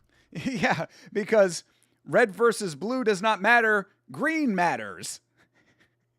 Money is green, people. Come on. I mean, that's a savvy business, though, right there. I mean, really, put politics out of it and, savvy business maneuverings. But, it does make sense what he's saying as far as the White House card, at least. According to his therapist, he's already a sociopath. He did say that. Rare broken clock moment for Dana. He has a couple. He's actually had a couple in this interview, so I do want to at least be fair. I think he's made a couple of decent points. Did Pro just say WWF? That's a couple decades ago. Yeah, again, Steve Inskeep is a dude who I don't think he's ever actually seen legitimate fighting beyond, maybe some kids roughhousing on an inflatable castle, like a bounce house. He saw roughhousing in a bounce house one time and was like, oh my God, somebody break this up immediately. Look at those children. Somebody could be hurt in there. Funny story. I was actually hurt inside of a bounce house when I was young. I was inside of a bounce house on Halloween when I was like 8 years old. And some kid was wearing a costume that had like plastic on the outside of it. And I bounced into him and busted my mouth open. Like my gums were bleeding. And my parents couldn't find some other parent like took me into their house to like wash my mouth out and like attend to me. And it was almost a very scary situation for my parents. But anyway, that was just a little aside. Sorry. You weren't going to be like the Olympics and say, can't compete. I don't do that, And everybody that fights in the UFC, America's a free country. There's free speech. And, like I said, whoever you are, Sean Strickland. One of the fighters you were just introducing, yeah. He's a nightmare. A nightmare. Says horrible things about lots of different people. And, freedom of speech. Yeah. Again, I've talked about Dana and his double standards when it comes to freedom of speech. I also don't necessarily buy that people like Sean Strickland are as much of a nightmare as he makes them out to be. I think that the controversy that they breed is something that the organization, whether they want to admit it or not, I think that they have a level of enjoyment of that because it brings more eyeballs to the sport.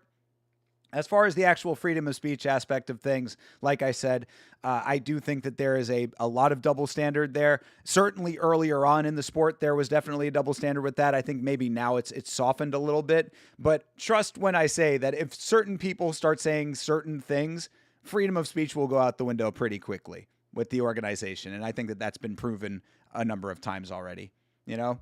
And also, it's like freedom of speech doesn't even necessarily extend to this situation anyway. That's another thing that is a little bit odd about that conversation. Dana leaning on freedom of speech. Freedom of speech is a socio-political construct that does not apply to private enterprise. You know, like that it kind of goes back to the Colin Kaepernick when he was kneeling for the national anthem. Like people were saying, "Oh, it's a freedom of speech issue." Not if your boss says no. But again, these are all of the nuts and bolts details that people like to gloss over because they want to look at it from a bird's eye view when it's a lot more nuanced than that, but people don't want to recognize nuance. WWE always promotes people, don't try this at home, we don't care about the messages, and still try to recreate our favorite wrestling moves. Well, that's the nature of people, right? That goes to the nature of humanity. You know, tell us. I was actually just watching a video recently about a guy who was I guess like a scuba diver, and there's like these signs that they put up in like these caverns here in Florida. Actually, there's a lot of cavernous diving locations, and they have these signs that they put up underwater to be like, don't go past this sign. There's like a Grim Reaper on it. It's very, very frightening looking. Saying like, you know, if you go past this, you will die. Like, you know, there's nothing in here worth looking at that is worth your life. And yet again, time after time, people still go past that sign and still end up dying. So that's just the nature of humanity. Curiosity kills the cat. I want to note what for some people is an irony. You're a friend of the president. You've been very close to the president. You're doing this event on the president's back lawn. And your boss is Ari Emanuel. Yeah. Big-time Democrat. How funny is that? Could you explain how that works? As far left as you could possibly get. Yeah. How's that work? I mean, money is how it works. What? Like, what? I don't, oh my God. Like, I don't understand, like, how people cannot see this.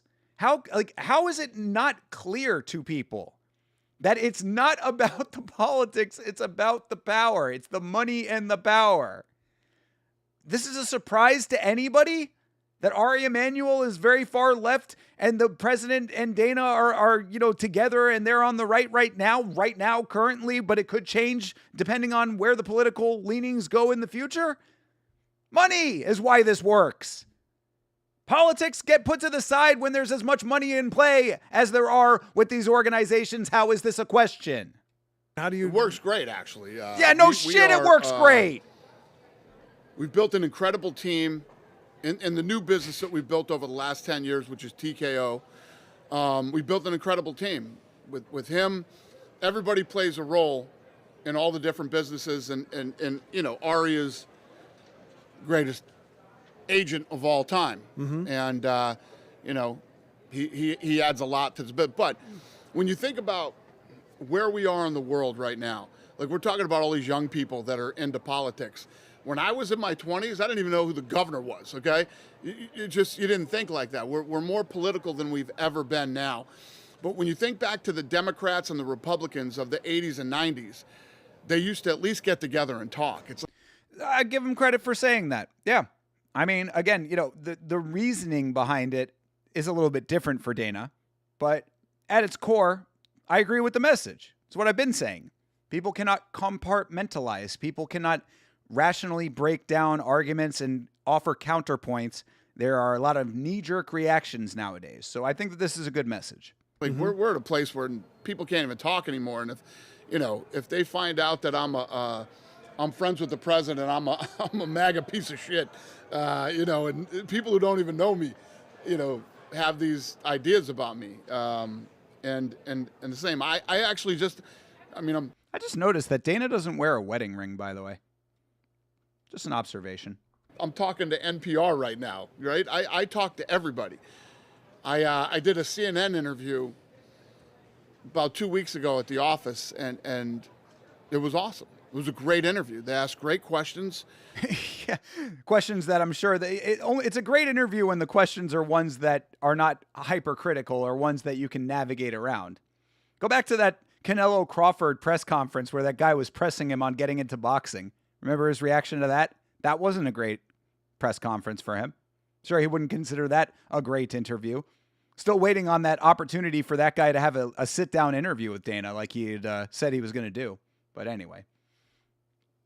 Dana says freedom of speech, but they always censoring Strickland when he goes to a touchy subject. That was surprising recently.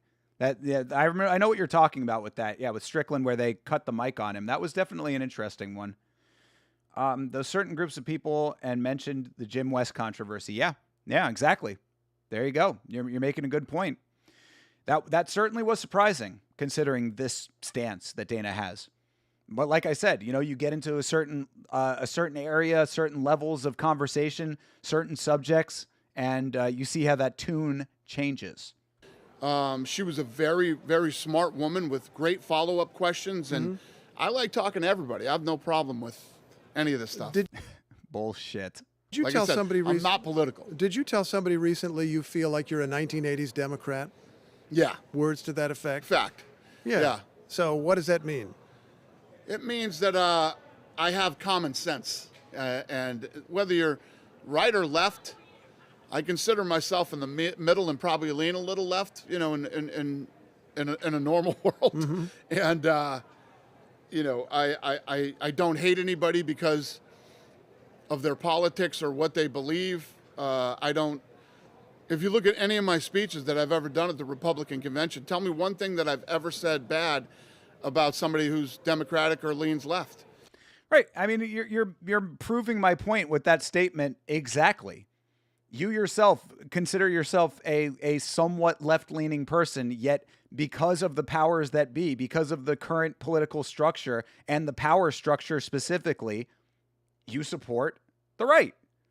It's not politics, it's power. If you lean a little left, is there a political issue the president is wrong about, from your perspective?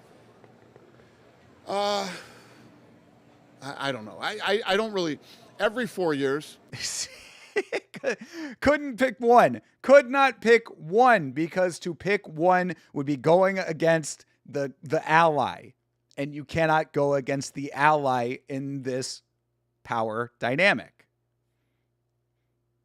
You guys are seeing the same thing that I'm seeing. I hope that this is all resonating the way that I'm framing it, because it seems pretty clear to me. Somebody else is going to come in. Nobody's ever going to 100% agree with the president, whether they're left or right. And, I think what you do is, this is what happens. Like, I'll be putting on a fight on Saturday night, and you'll have a group on the internet going, this fight sucks. What do you mean this fight sucks? This fight hasn't even happened yet. You can't judge the fight until the fight's over. I mean, fair, except on paper, fights can suck, and they still cannot be good matchups, even if they turn out to be good fights. But, let's hear it, because this is where I believe that this is where the chopper comes in. So let's let this play out in all of its glory. Dana getting whisked away. This fight hasn't even happened yet. You can't judge the fight until the fight's over. That's my ride. Okay. You can't judge the fight until the fight's over. The president has 3 more years. Right? You might not love everything that's going on. Well, you don't know everything. We don't know everything that's going on behind the scenes. Judge him in 3 more years when his term is up. Yeah, I mean, after all of the death, destruction in Iran, after nobody is accountable for anything that came out in the Epstein files, just wait. Just wait it out. You guys can be as angry as you are now after it's all over and the rest of the destruction has happened. But anyway. He did in a 4-year term. I hope people can hear that. We're hearing a helicopter overhead. It's landing on the roof to take you away. Dana, it's been a pleasure. Thank you so much. Really Likewise, enjoyed sir. this. Thanks for coming out. Okay, have a good flight. And there you have it. Dana White talking to NPR, getting whisked away by a helicopter to parts unknown at the end of the day. I don't know. What did we learn here, people? Did we learn anything? I don't know. I mean, really, I'd say that this, if anything, I would say kind of reinforces a lot of the thoughts that I had about the way that I framed all of this, I mean, not in a negative way, really, just in more in an awareness way that the political structure is as we kind of frame it. It's not being as much about politics as it is about power, and that extends to Dana White and the UFC and the way that they fit into that landscape. Dana himself, I don't like politics. I'm more left-leaning right now. This is where I have to be because this is the structure that I am a part of. So I would say that really is the ultimate takeaway, in my opinion, is just that, yeah, I mean, like, Dana, he's a multifaceted person for sure, but the one primary driver of him and people like him, a lot of whom he surrounds himself with, is just the pursuit and maintenance of power, maintaining of a power structure. So that's my takeaway. Hopefully this has been eye-opening to you, or at least somewhat enlightening or interesting. It's until we keep on seeing unwanted title fights, like they might push Volk versus Lopez 3 or another Yuri Prochazka and Patty title shots. Right. But Johnny, you cannot judge them until they've actually happened. You have to just sit and deal with, bro, come on, man. You know the rules around here, brother. Shut the fuck up and watch the fights. That's what you got to do. Literally, Dana saying that in this interview in so many words, but I say it again. Shut the fuck up and watch the fights. That's what the organization says to any criticism. So, yeah, you take what we give. Hey, Lubin, what's going on, brother? Mr. Cider is here. Coming in at the very end, though, because we are about to wrap this thing up. Yeah, it's getting a little bit late. I started late tonight. But yeah, I mean that really, you got what you needed out of the Dana White Newsmakers interview, I guess. I mean, fascinating to an extent. I think that Dana White is a fascinating character in a lot of ways for that exact reason. It's like, the way that he navigates his position in the organization, pairing that with his status as a powerful figure in the entertainment world, pairing that with how entertainment and politics play into each other. It all makes for a very interesting set of circumstances. That is why I like to cover the sport. So, yeah, I mean, I guess that is about it for tonight, guys. Hopefully, again, hope you found this interesting. Just out today, earlier today, we have a video of myself and Chase Parton breaking down the GFL and the investment opportunity that they have provided. So if you're interested in that subject, go over to the video section. You'll see it as a stream clip. Check that out and give it a like if you enjoy it. I'm always seeing Dana pick and choose with weak. Excuse me. I'm always seeing Dana pick and choose with weak or unheard podcasts. It's ones that he feels are going to tee him up the way that he wants, I would suspect, especially when it's a long form. This is like, I'm kind of even surprised that this interview lasted as long as it did. But, they might have done a little bit of coaching here to keep this somewhat surface level. I think that NPR did a decent job of digging into a couple of subjects, but, not really grilling Dana, which is expected, I guess. But anyway, just keep wrapping it up here. YammaShow.com. Get yourself some Yamma merch. Go get yourself a hat, get yourself a shirt, get yourself some stickers or a mini poster. Some of those things can be autographed by your boy if you so choose. If you're new, thank you for hanging out with us. Make sure you like the stream. Make sure you, subscribe, do all of the YouTube stuff. I should be live tomorrow night for LFA. That is the plan. I'm going to have to see about certain aspects of it. I have to figure out if the VPN will work with the live streaming setup and all of that. There's a couple of things that need to happen for that, but that is the plan. So come back around tomorrow night if you want to hang out for LFA. And Saturday, we might be doing influencer boxing / MMA. I said I wasn't going to do it again on the channel, and we might be doing Brand Risk 14. Oh, brother, how great will that be? Everybody excited to watch Aiden Ross at the Apex. Think about that. You want to talk about the intersection of celebrity and influencers and power? Dana White has a direct pipeline to the president, and Aiden Ross is having an influencer combat sports event in the fucking meta Apex. We live in crazy times. Good deal. What a clown show. That's kind of why I want to watch it, to be perfectly honest. So either way, like I said, tomorrow LFA, Saturday, probably that thing. In the meantime, everybody, like, comment, subscribe to all that shit. Go watch the most recent stream clip. Watch the Hamzat Chimaev video if you haven't. More stuff always coming on the channel. I appreciate you guys for hanging out for this one. Until next time, have a great rest of your week, a great rest of your evening, and as always, fight on.